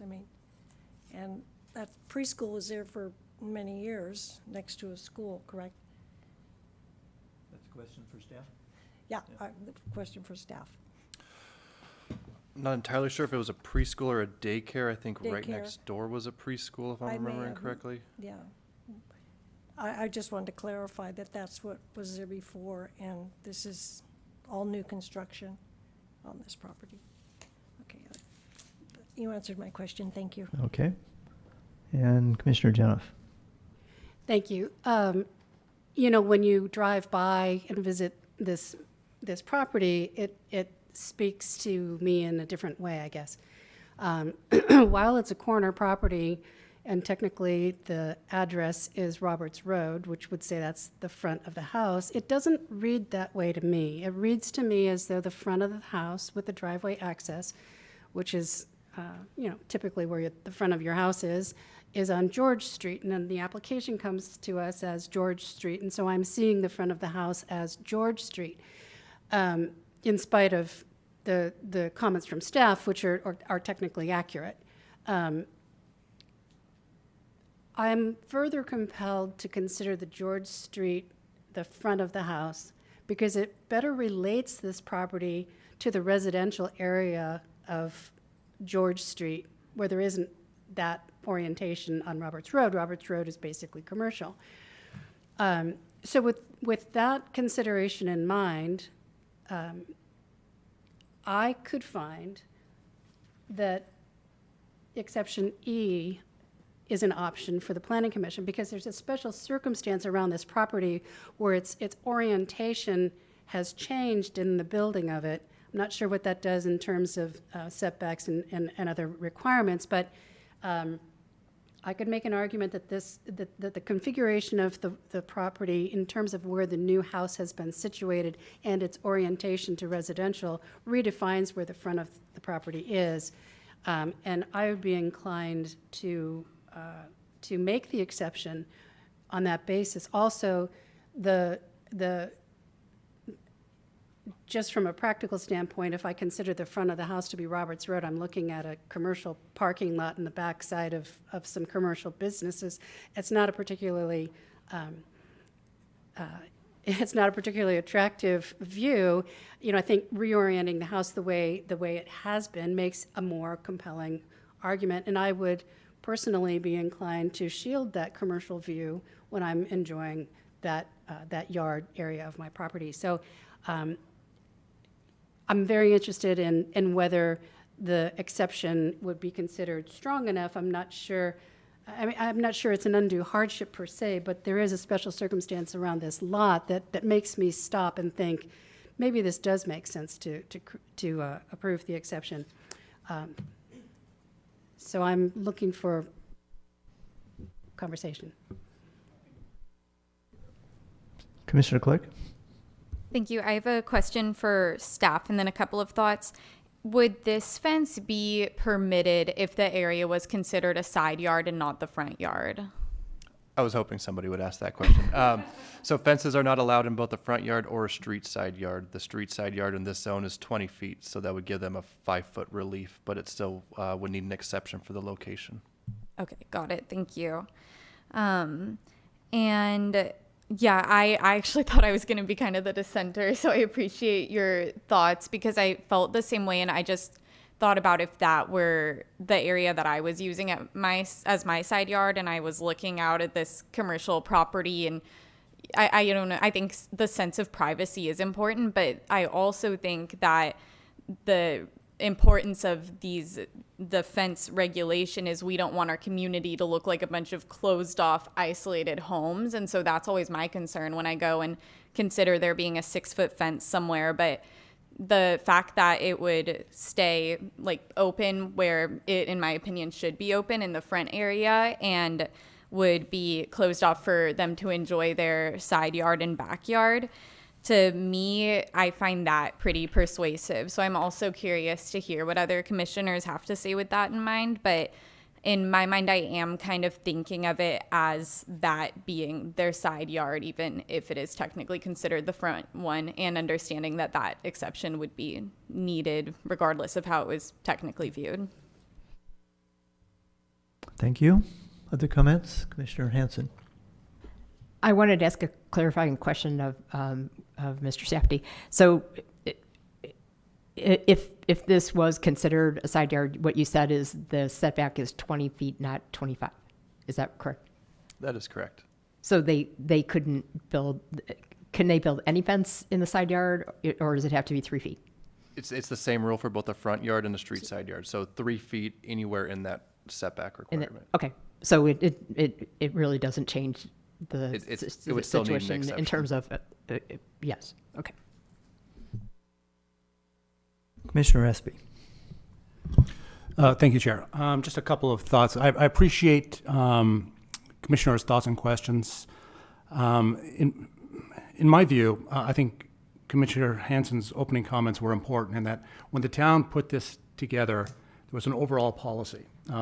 We wanted to expand our view corridors for a variety of reasons: wildlife, safety, just overall aesthetics. And I think we should be cautious in creating exceptions to that overall policy. And I think as a commission, we've considered these in the past, and I think we've put a lot of thought and consideration into them. And I appreciate the thoughts on this particular lot, and I understand the arguments. But to my view, this application doesn't fall within any of the application's exceptions. I think there may be an argument regarding special circumstances, but I don't think it rises to the level of an undue hardship. It seems to me that the overall policy of what our town is trying to create in this particular situation outweighs this particular application's request for a variance from that policy. So it's my view that we should deny the appeal and allow or rather forbid the application of anything shorter than or taller than the 3-foot fence. Thank you. Thank you, Commissioner Espy. Commissioner Thomas. Thank you, Commissioner Raspy. I appreciate that, and I do agree that it's important that this was anticipated, that these types of situations would come up, and it's going to, the further we move into the future, the fewer of these we will see as the fence heights end up changing in neighborhoods. However, I do think that I saw this as a special circumstance when I first viewed the property and went to the property. And I do think that part of the special circumstance is like the orientation and the orientation of the lot and everything that was mentioned before.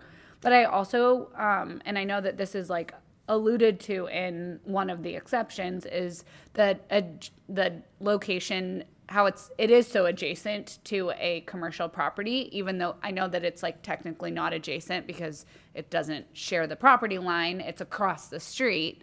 However, that was included as an exception originally in this as A, and I know that this situation does not fall under A as an exception, but I know that was addressed, that if you're next to a commercial property, you can't ask for specific exceptions. And I kind of view this property as near that, as Commissioner Janoff said. So that also was helping me with, being able to find some reasoning to support in E.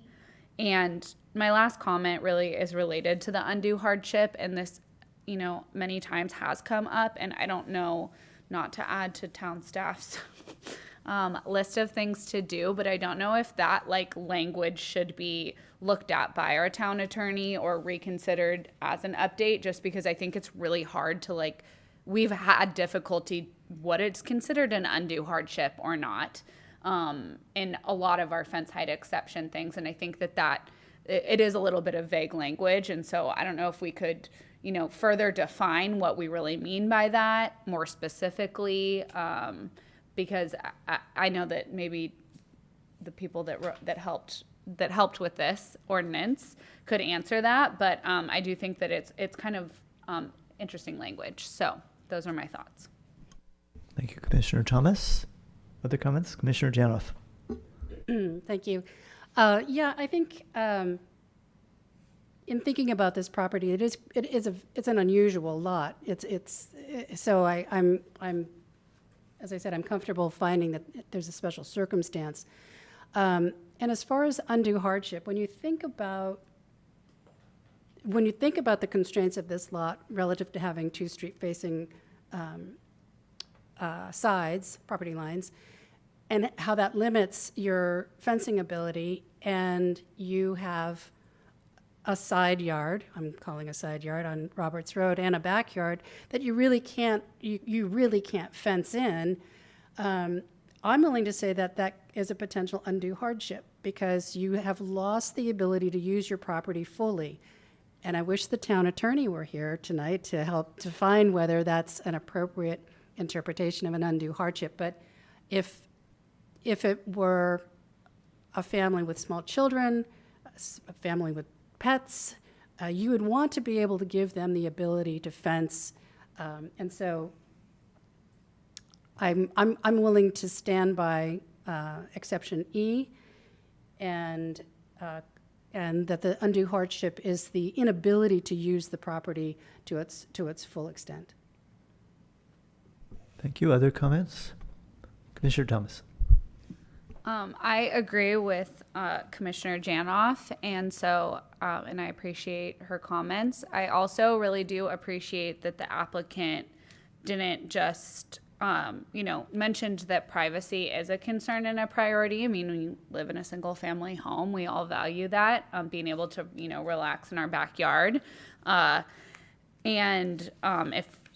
I do also appreciate that it wasn't like, the issue of like privacy and safety was not like dramatized or used in a way that maybe sometimes it can get used. And I just appreciate the honesty. It's like, we've worked as hard as we can. We want to build this fence so that we can like enjoy our yard, and that's the reality of it. And I do appreciate that. So I am really. I do also wish that the town attorney was here to help us with the undue hardship, but I do think that, there are a lot of people walking by there. If you wanted to even just like have a vegetable garden right there along that fence, and people are going to be like, messing around with your stuff, or animals walking by, peeing on your crops. You don't want that. So I am comfortable with E and do appreciate Commissioner Janoff's comments and support what she said. Thank you. It sounds like a couple of the commissioners at least are moving towards a motion, but Commissioner Hanson. I'm going to ask staff, they can on both frontages build a 3-foot solid picket fence as suggested by the chair, correct? That is correct. Okay, and it can be on the property line. It doesn't have to be set back at all? Correct. Okay, great, thanks. Any further comments? Looking for a motion then at this time. Commissioner Janoff. Okay, I move to grant the appeal of a community development director decision to deny a fence height exception request for construction of a 6-foot tall fence located within the required front yard. This is what the language says, but I'm saying I'm moving to grant and not accept these words, if that's clear. These are always tricky, Chair, so bear with me. The property owner appellant Anthony Jararov, applicant Sandra Payne, project planner Ryan Safdie. I can make, this is 16185 George Street, fence height exception FHE-22-008, and I can make the required finding for CEQA as noted in Exhibit 2. I would say that the motion is based on granting an exception to section 29.40.0320 fence exceptions, item E, that the special circumstance exists, which is the lot configuration and orientation with regard to the residential areas in proximity and the commercial properties in proximity, where enforcement of the lower fence regulation would result in undue hardship of the property owners not being able to take advantage of their use of their property. Thank you for that motion. Should we also include the conditions?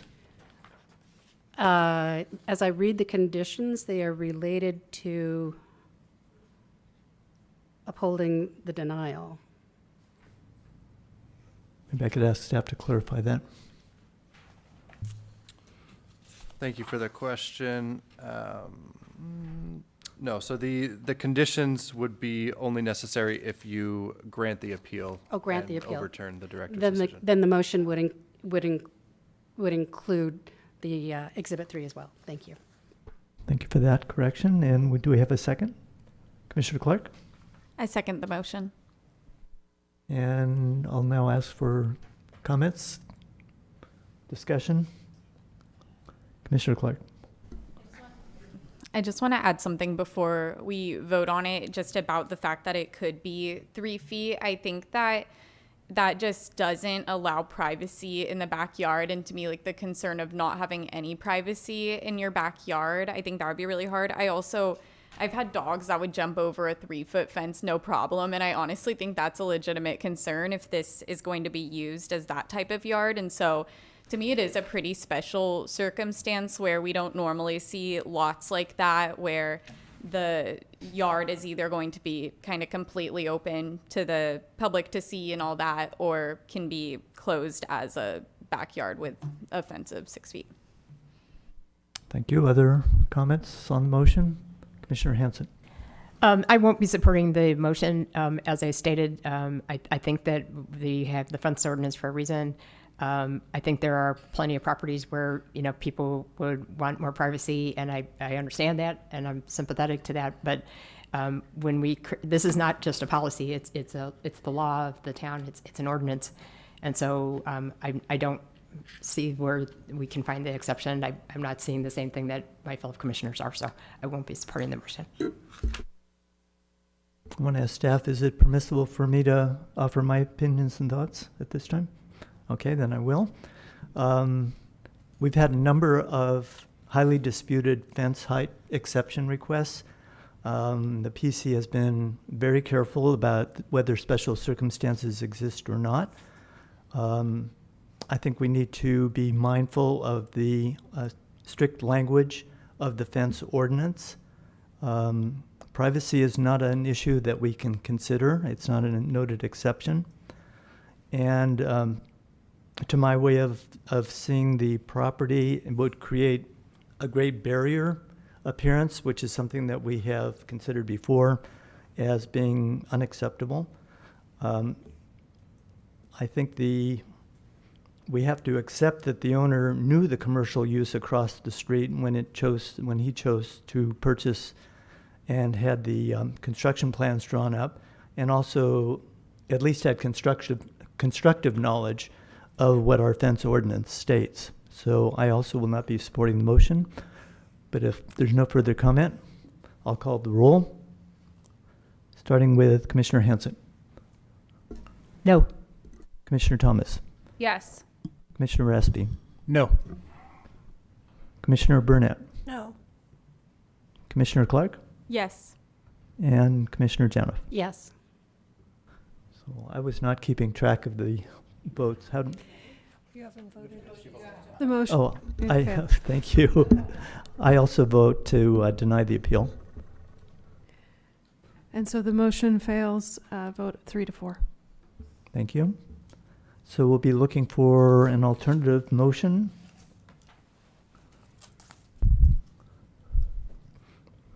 Commissioner Hanson.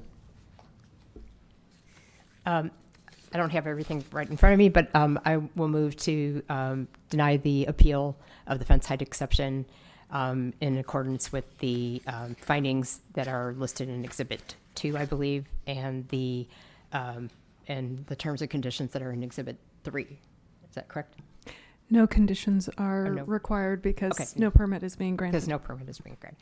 So the findings in Exhibit 2, and that's my motion. Thank you. Do we have a second? Commissioner? I second the motion. Commissioner Raspy.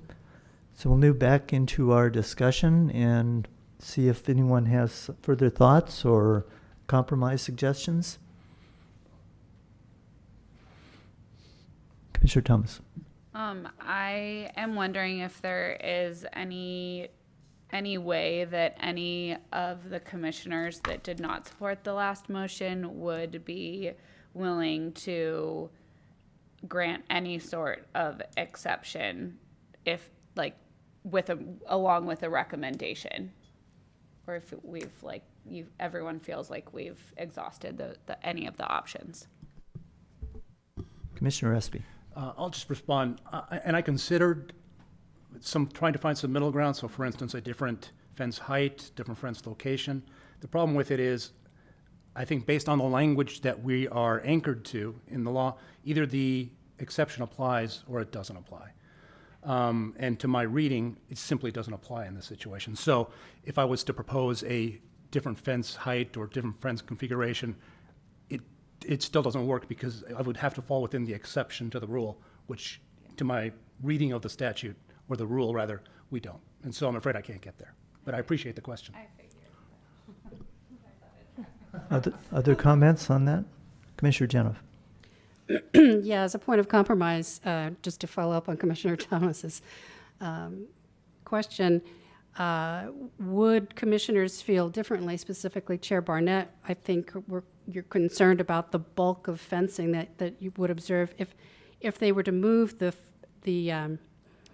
portion of the fence that's proposed to be perpendicular to George Street back, so it's not so far, so the bulk of fence is not so deep, but move it back so it's exposing more of the house and fencing less of the property. I'm looking at Exhibit 9, and looking at the blue line could come back in line with the main part of the house as a compromise. So it would still be a high fence for a portion of Roberts Road, but it would be pulled back closer to the house, so you would have more of the house revealed. So it wouldn't look like such a massive fence, you would see more of the house. Would that be an acceptable compromise? My thoughts would rather go in the direction of having spaced, what do we call them, the styles of the fence. You have a better suggestion for the language, Mr. Sepp? There's open view fencing, or there's the gaps in between the fencing. Exactly. Yeah, open view would be my thought of where we should go on this. And that would address my aesthetic concern, yes. Commissioner Thomas. How would you feel about having still a taller than 3 feet height, but something with more lattice work on top? So like your average person would be able to see through it, but the bottom would still be solid.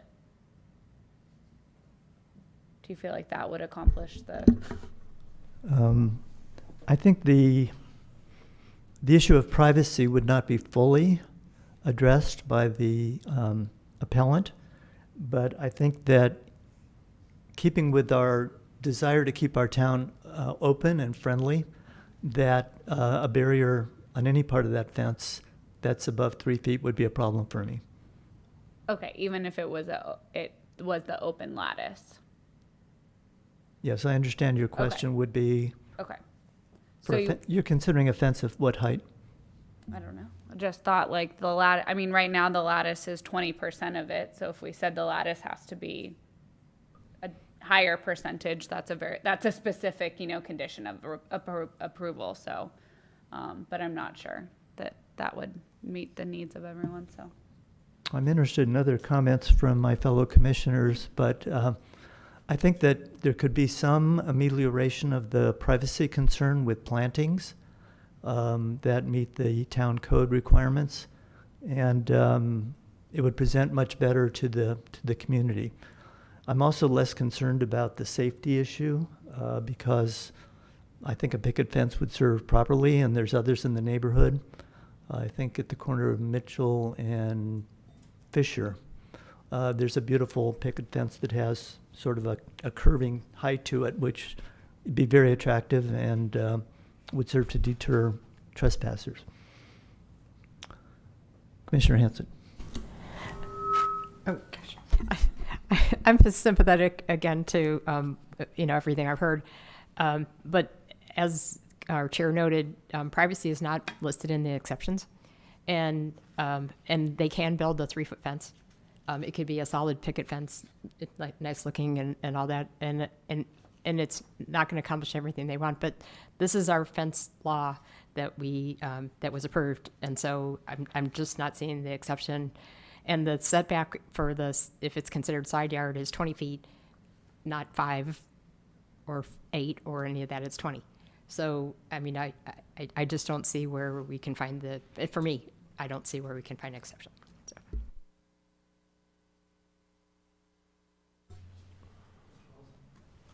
Just want to remind the chair that there is a motion and a second on the table, so eventually you will have to call the question on that motion.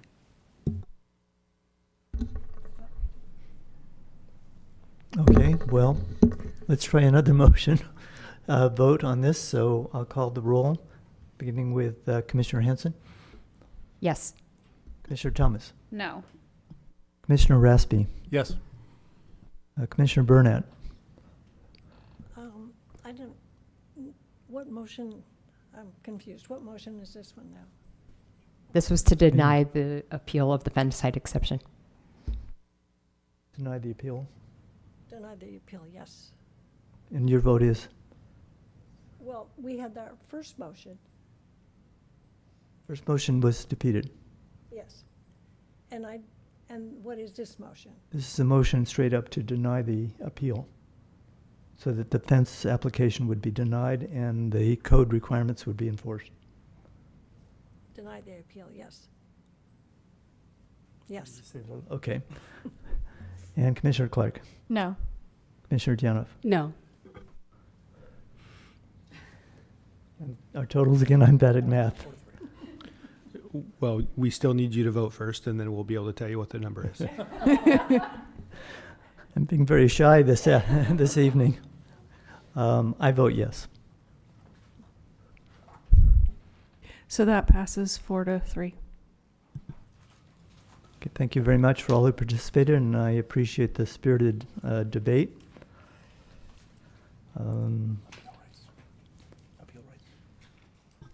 Oh, And yeah. I'm going to read the appeal rights. Yes, please.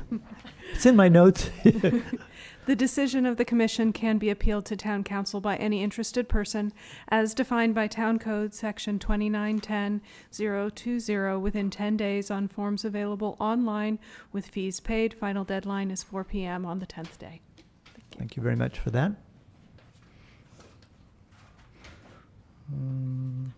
It's 9 o'clock. I'll suggest that we continue, but if any commissioner wants to take a break at this point, please raise your hand. Okay, we'll take a 10-minute break.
Thank you. So we'll now proceed with agenda item number 4, and this is a request for approval of demolition of an existing single-family residence, the construction of a new single-family residence to exceed the maximum allowed floor area, and a variance for the required front setback and parking requirements on property zoned R1D LHP located at 114 Wilder Avenue, APN 510-17-072, architectural and site application S-22-030, and variance application V-22-002. And the property owner is, forgive me for mispronouncing this probably, Alvaro Ancio Tegui. I'll look forward to a correction on that. So I may have a show of hands who those who have visited the property prior to today. Thank you. And are there any disclosures on item number 4? Seeing none. So Ms. Shupin, I understand you're going to give the staff report tonight. Thank you. Thank you. Good evening. Before you tonight is a request for construction of a 2,340 square foot single family residence with a 513 square foot attached garage. The subject property is located on the east side of Wilder Avenue within the Almond Grove Historic District.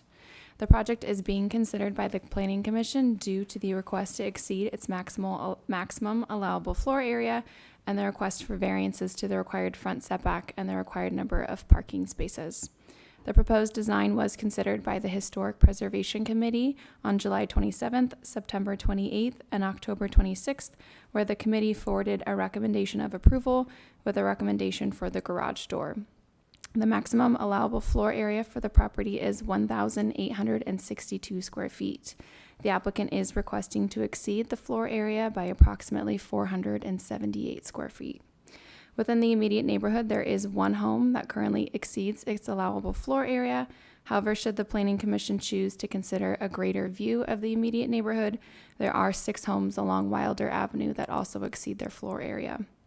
Additionally, the applicant is requesting variances from the town code for the required front setback and for the required number of parking spaces.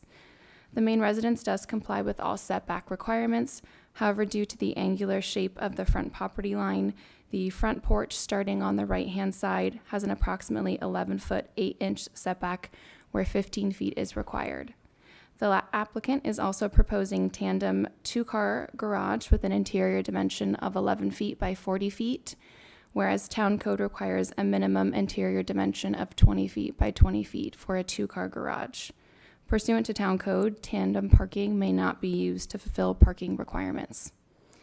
The applicant's letter of justification included in Exhibit 8 provides that the variance requests are in keeping with the neighborhood context of other homes which also encroach within their front setback, and due to the shape of the parcel, it is not possible to construct a detached garage with vehicular access along Victory Lane like many of the homes on Wilder Avenue do. The applicant has provided letters of support for the project which are included in Exhibit 11. Based on the analysis in this staff report, staff is recommending approval of the applications. This completes staff's presentation, but we are available for any questions.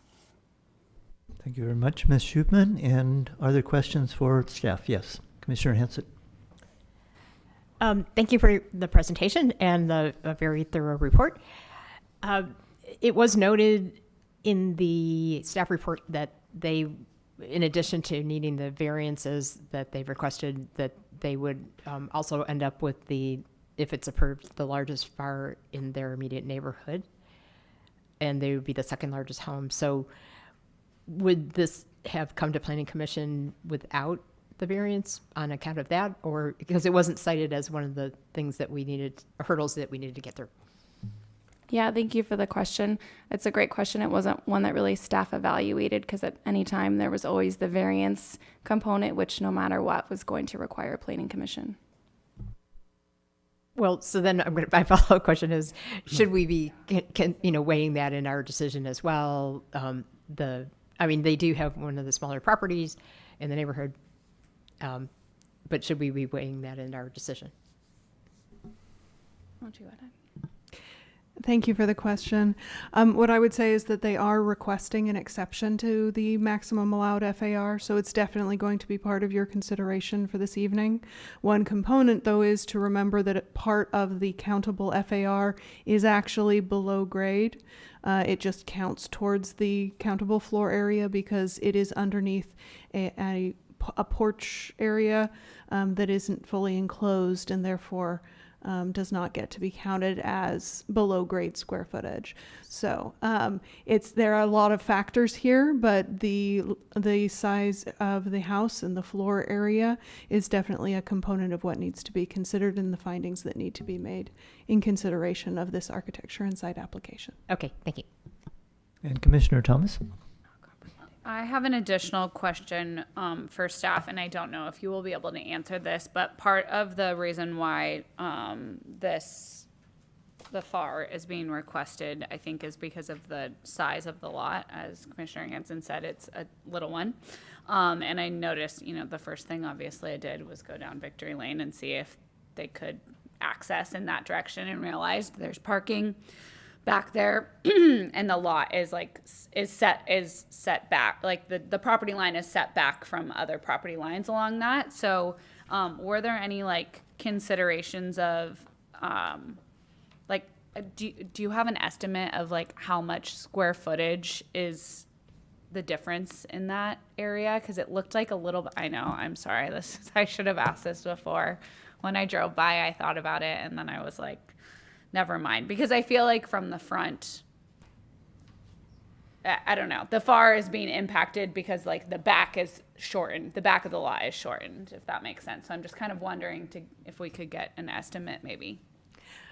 Well, I'll start and recommend that you take a look at page 5 of the staff report for this item, where it does lay out a comparison between both the floor areas of the different houses in the neighborhood, but also the site areas for the adjacent properties in the immediate neighborhood and the broader neighborhood. And so it gives you a sense that this property is 5,366 square feet, and many of the other properties in the area are 6,000 or 7,000 or more square feet. So it gives you a sense of how the size of this lot compares to others in the area. Okay, thank you. Other questions for staff at this time? I'm not seeing any. So let me see. We'll open the public portion of the public hearing and give the applicant an opportunity to address the commission for up to 5 minutes. And I understand he's appearing this evening by Zoom only. That's correct. And Alvaro, you are unmuted, so you can go ahead and begin when you're ready. Great, thank you. Good evening, Chair and Commissioners. My name is Alvaro Enzwadigi. Thanks, it wasn't too bad how you butchered it. 114 Wilder Avenue. I've grown up in Los Gatos, went to Blossom Hill, Fisher, Los Gatos High School. I'm very happy to be part of this community. I do live in town and work in town. My fiancée Jessica and myself are very excited to build this home. I want to thank the staff, the planner, and the Planning Commission in reviewing our project. I feel that the information provided in the staff report and our justification letter does a good job of representing our project. We have shown good evidence as for why we are asking for a variance and how it will help in making sure the home meets the neighborhood look. I hope that you will follow her recommendation for approval of our project this evening. We have lots of support from our neighbors. Some letters of support were included. I've also met with the neighbors alongside that were not able to provide letters because I couldn't track them down. Everyone's on the go all the time. We've spent a lot of time preparing our plans and making sure that this is a very nice home to fit the neighborhood. I hope the commission agrees, and I look forward to any questions. Actually, to respond real quick during this time, the size of the home as far as the front view would look no bigger than other homes in the area, which I think was one of the commission questions the commission asked. And the size of the parking space in the back area with the behind is about 15 by 50. If you're asking where the trees are along Victory Lane. One other thing to note in the size of the home in the front, our roof plate height for the second story starts only 5.5 feet height above the first floor. So it's really more of like a 1.5. where the roof starts. So thank you very much. Thank you for that presentation, and I'll now ask my fellow commissioners if they have questions of you. Commissioner Clark. Thank you. Just a super quick question. Thank you for being here tonight. How long have you owned the home? 2.5 years. Great. Thank you. Other comments? Commissioner Hanson. I think this may have been addressed, but I'm looking at PLN4 of the plans, and it shows a very white house. And can you tell me what the current plan is right now, because that's really, really bright? We plan on accenting it with a wood stain. We did make it through back and forth with the Historical Planning Commission, where we did address this to make sure that they would be very happy in the decisions of how it would look, along with following the residential guidelines that are required and the design guidelines. It wouldn't be a bright white house. The neighbors next to us just painted their house bright white, and which I don't know how I feel about that either. But we're going more for a nice cream color, or accented with wood, and the vines on top of the garage. Okay, so you've followed the Historic Preservation Committee's guidance, and you have agreed, so that these plans that we have in our packet don't reflect what would be built if this is approved. No, they do reflect the appearance, the color of it. I think the color on there is brighter than what's being requested, and yes, we follow the Historical Planning Commission's recommendations for anything that they ask for. Okay, thank you. Other questions for the applicant? I'm not seeing any. You have an additional 3 minutes if you choose to elaborate on any of the issues that have been brought up by commissioners or other things that you might be thinking of. But if not, we appreciate your comments. No, thank you very much. As mentioned, I thank you to the staff for the good report, and I think we nailed it. So thank you. Thank you, sir. So we'll now close the public portion of the public hearing on this item and ask if commissioners have questions for staff, wish to comment on the application, or introduce a motion for consideration. Commissioner Raspy. Excuse me. Thanks, Chair. As application is noted, this particular project has been before the HPC I think on 3 different occasions, and I will represent to the commission that the applicant has worked with us, made changes that we requested. When it first came to us, it presented a larger massing in the front, and they worked with us to break that up a little bit, including changing garage doors. And I think if you'll look at the picture which Commissioner Hanson was referencing, it does appear white in this picture, but I think the roof lines and everything else break up the facade quite a bit. And as the applicant noted, the 5-foot plate height for the second floor really does break up the second floor. So just to note that the applicant worked with HPC to really kind of bring this into conformance with the neighborhood. And then with respect to the variances which we're seeking tonight, I'm in favor of granting them because with respect to the FAR, for instance, it's greater. He's seeking a variance of 478 square feet, which would include 211 below grade feet, which to me doesn't seem to be an extraordinary amount and would ultimately still put this house at a smaller overall square footage than its immediate neighbor. It would get a larger FAR solely as a result of its unusual lot size. So to me, the home fits in massing and scope and on style with the neighborhood. And I was especially glad to see that with the story poles in place. The HPT doesn't have the benefit of story poles. So when I saw those, I was able to see that, yes, in my view, the house fits with the scale of the neighborhood. With respect to the second variance, that is for a front setback, that setback is sought only with respect to the front porch. And as the applicant has noted, there are other homes in that neighborhood that have similar variances. They have similar building into the setback requirements. So that one doesn't bother me. And then finally, with respect to the parking, I think the applicant has come up with a clever way to put 2 parking spots onto that lot. It's a little bit unconventional, the tandem configuration, but I think what it does is it serves to take cars off the street, which in that neighborhood is difficult. So while it may be a difficult use, the tandem configuration, I think, satisfied the town requirements for 2 parking spots.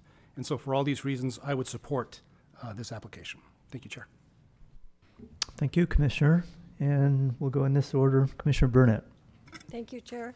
And I agree with Councilman Raspy. The applicant worked tirelessly on this project. I'm sorry, through the chair, can I ask that you move the microphone Oh, closer I'm to you so that those who are on Zoom can hear? Thank you. I'll continue. I agree with what Councilmember Raspy, Not Councilman Murrieta. Commissioner Raspy There you go. said. The applicant worked tirelessly on this project, taking in all our comments, changing chimneys, changing porches, putting in extra lights, changing the massing, and he worked, he just seemed to want to follow all the recommendations. And I agree that the 2 variances are appropriate and should be granted. And I believe it fits in the neighborhood. There are many houses that are similar. If you look at the sizing and the lots, it would fit in. It's not out of character for the neighborhood. So on those points, I would tend to agree that this should be granted. Thank you. Thank you. And next, Commissioner Janoff, you had your hand up first. Thank you. And I just wanted to add that when you look at this property and compare it to the structures that are on the same street in the immediate neighborhood, and even beyond, it seems appropriately sized across the front of the property. And just a comment about the parking, if we were to impose the town's code of requiring a 20-foot wide parking garage, you would have half of the facade of the house as garage and half of it as house. It would look pretty bad. So I think that the tandem parking not only satisfies the town's requirement for the number of parking spaces, but it also creates a very attractive overall overall structure. The house reads to me very, very, very beautifully. The architecture is great to the extent that the historic Planning Commission, I don't even know what you're called anymore. I'm so tired. Anyway, the HPC kudos to HPC for the guidance they provided, because the result speaks for itself. Also, I would just add that the FAR also doesn't. I'm not concerned with the FAR in part because it does fit with the rest of the neighborhood as you're looking at the front elevations, and it's the rear that's creating the problem in terms of the overall FAR. But with respect to the front setback, if you were to move the house back in the lot in order to satisfy the front setback, you lose just about all the access to the rear of the property. So it's really kind of an overly constrained problem, and I think the applicant has done a good job of satisfying the town requirements and creating an attractive house, and I'm in favor of the application. Thank you. And Commissioner Clark? Thank you. I just do want to voice one concern, which is looking at PLN 0 in the site plans. Like when I just look at how each home looks on each of their lots, I mean, this one does look just gigantic. And I think something that we need to remember is that like not every lot is meant to have a huge home on it. And so maybe because they would lose most of their backyard if it were pushed back, like it's too big for that lot. And in this case, I mean, there's no neighbor concerns, which I think with how it fits on the lot, like that would be my biggest problem, would be if they were concerned about the side setbacks and everything. And it's a really, really beautiful home. I completely agree. And they did a good job reducing the massing, but I do think that it's not our job to make the home conform to the lot, and that sometimes there are constraints that should be held to because of the size of the lot. Thank you, Commissioner Clark. Further comments, Commissioner Hanson? Well, first of all, I wanted to say the vice chair had a very excellent summary, and no one can really top that. It was very thorough. I would just add that one of the things that I thought was really good about what they did is to get more space, they just decided to go the cellar route, and that's primarily non-countable square foot. And as noted by staff, 211 feet, I think, of the excess FAR is from the countable square footage from underneath. So no one's going to see that. So, but I did have the same concern briefly as Commissioner Clark, which was, are they trying to? Because in the residential design guidelines it says FAR is not a goal. It's a maximum, and so it's not, you're not like supposed to go, how can I figure out how to make the FAR and maybe go beyond that? That's not how the design guidelines are written. But in this particular case, they clearly have pretty much the smallest lot in the neighborhood. Even in the wider neighborhood, I think there was one smaller than them. And so I think that between all the design that they did and the fact that they use the below grade square footage, I think that I can support the application. Thank you. Further comments? I think we're inching towards a motion. I would just note that we would need to approve the applications for demolition, construction, and variance that insist on us making findings and considerations in Exhibit 2 and the approval of the conditions in Exhibit 3. So do I have a motion or comment? I'm sorry. It's a procedural question. Did we close the public comment period? I couldn't remember. Okay, I know. It's been a long night, and I was like, are we asking questions still? Okay, so we did it. We're ready to actually do a motion. We're allowed You could say those words to make it really clear, but yes, we did consider it closed because there weren't any other public comments. Okay, I was not sure because no one spoke. Okay, thank you. I appreciate that. I'm not quite ready to make a motion personally, but I support Hanson. it. I'm happy to make a motion. I move to approve the demolition of existing single-family residence, construction of a new single-family residence to exceed the maximum allowed floor area, and a variance for the required front setback and the parking requirements on property zoned R1D LHP located at 114 Wilder Avenue, APN 510-17072. I can make the findings required for CEQA. I can make the findings required for the demolition of existing structures. I can find the required compliance with our zoning regulations in Chapter 29 of the town's code. I can make the findings to exceed the floor area ratio standards as required by 29-40-075 of the town code, in that the design, themes, census scale, exterior materials, et cetera, are consistent with the provisions of the adopted residential development standards, and the lot coverage, setbacks, and FAR are compatible with the development on surrounding lots. I can also make the findings for granting a variance application because of the special circumstances applicable to the property, including size, shape, topography, and so forth, that it does not deprive the property, otherwise it would deprive the property privileges enjoyed by other properties in the vicinity, as noted in the comments by the commission. And the grant of variance does not constitute a special grant of privilege inconsistent with limitations on other properties in the area. I can make the required compliance with the residential design guidelines, and I can make the required considerations and review of the architecture and site application. And I would incorporate the terms and conditions in Exhibit 3 and the plans that are in our staff report. Thank you for that complete motion. Is there a question? I said we could make all the findings of our zoning regulations in Chapter 29 of the town code. Thank you for the motion, which was very complete. Any second? Yes, Commissioner Janoff. I'll second the motion. Thank you. And any further discussion? Seeing none, I'll take the roll. Begin with Commissioner Hanson. Yes. Commissioner Thomas. Yes. Commissioner or Vice Chair Raspy. Yes. Commissioner Burnett, Yes. Commissioner Clark, Yes. Commissioner Janov, Yes. and I vote yes as well, so it passes unanimously.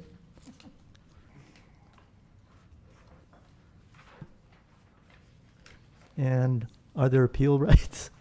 Yes, there are. Thank you, Chair. The decision of the Commission can be appealed to Town Council by any interested person as defined by Town Code Section 2910-020 within 10 days on forms available online and with fees paid. Final deadline is 4 p.m. on the 10th day. Thank you, Ms. Armour. And so we'll now move on to the report from the Director of Community Development. Thank you. My report today is pretty brief. Last night, the Town Council did review the annual progress report, which is a report that we send to the state at the end of March every year, just giving an update on the number of housing units that have been approved through the building permit process or issued through the building permit process, as well as updates to other efforts to further the general plan implementation and housing element. That was accepted and will be sent to the state within the next week. A revised draft of the housing element will be available for the 7-day public review by the end of this week in advance of resubmittal to HCD anticipated at the end of next week. And staff will be available at the farmers market this Sunday to discuss the housing element. If anyone wishes to come, share comments, ask questions, we'll be there to talk. Thank you. I have one question. In terms of the 7-day public review process or comment period, that's been noticed, correct? So the way that the process works is that anytime the town is going to be submitting a draft or revised draft of the housing element, we are required to have a 7-day period where we have the revised draft as well as a track changes version of the draft posted online. We will be sending notice out to anyone who has requested notification or provided comments previously on the housing element, and we try to maintain a list of anyone who has expressed interest in the general plan or housing element, posting on social media and in other ways trying to notify the community. But we welcome if you are able to share with other members of the community, spread the word, because we are continuing to look for input, ideas, and comments. Thank you. Thank you. Are there any questions for Ms. Armour? Commissioner Thomas. I did have a question about the date of the that was mentioned during the staff report of the draft Justice, Equity, Diversity, and Inclusion Plan for the date of that community meeting, if it had been set yet. I don't believe that the meeting has yet been scheduled, but it is expected in the next few months. Okay, perfect. Thank you. Other questions? If not, we'll move on to subcommittee reports. In addition to their service on the Planning Commission, members of the Commission serve on the Conceptual Development Advisory Committee, the GPAC, which is now the Housing Element Advisory Board, or HEB, and the Historic Preservation Committee. And there's no report for CDAC, and I'll ask if there's one for Historic Preservation first. There's no Thank you. report. Our meeting has been scheduled for next Wednesday, the 29th. We were to have it this evening, but it's been rescheduled. Thank you. And for HEB? The Housing Element Advisory Board met last Thursday, the 16th, to review the revised draft of the housing element, which was a response to the comment letter that was given to us by HCD back on January 12th. And so during the last 2 months, staff has been working furiously to try and update and respond to all of their comments, which was very difficult because the comment letter was very detailed in terms of what HCD was asking. So we did review the updated draft, and we ultimately did approve it. There was a lot of questions about whether or not we had enough detail or not, but staff has done the homework to compare to what some of the other jurisdictions have done in terms of responding to their comment letters, and the Housing Element Advisory Board had also looked at other jurisdictions' comment letters, and they seem to be very consistent with the one that we got. So it did seem to us that we had addressed most of the questions. We did have a lot of comments.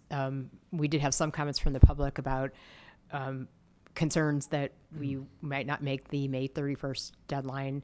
And although this has been discussed at a previous housing element meeting,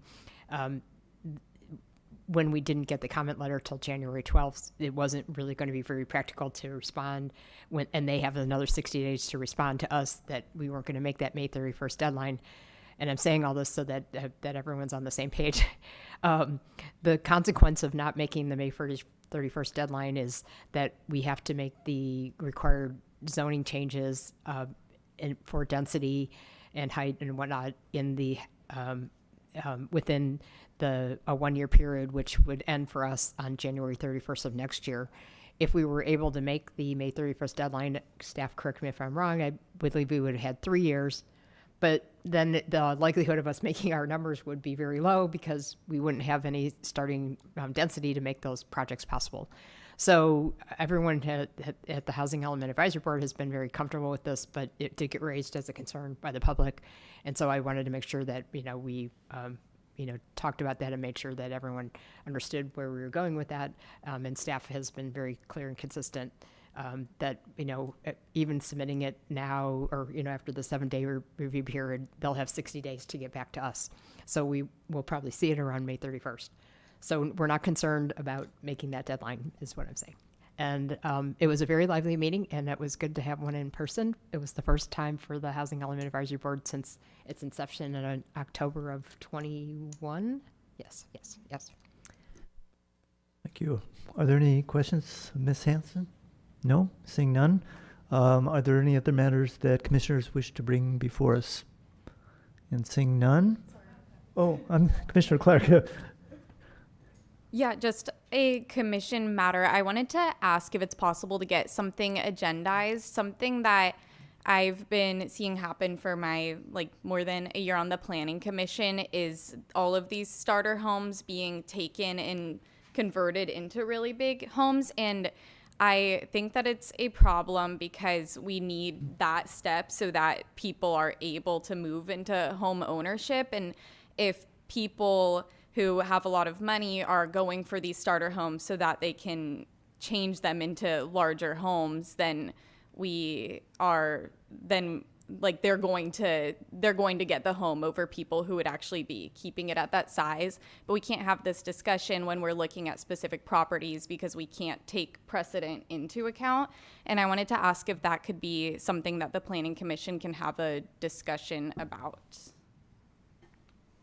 I'm happy to jump in if no one over on that side of the room is going to turn their mic on. Appreciate the comment. Heard it before. What ultimately that would entail would be at a minimum, a zoning code amendment and potentially some other policy direction. Council sets their policy direction at the beginning of the year as far as work plan items. I will speak with the town attorney and town manager hopefully by next week, and then one of us will get back to you, and then we'll communicate with the chair and vice chair as far as what options we might have to have just an initial discussion, see where folks are, and then it may ultimately be that we need to wait until we get to that next work plan item. We have, when we get the housing element certified, we are going to have plenty of work to go around in addition to everything else on our work plan from January. So we will definitely take that into consideration, and then we'll get back to you, and then also the chair as well. Thank you. If there's nothing further, I want to thank my fellow commissioners for their hard work and good comments today and on the 2 items, and to staff for their usual excellent work. And I'll call the meeting adjourned. Thank you.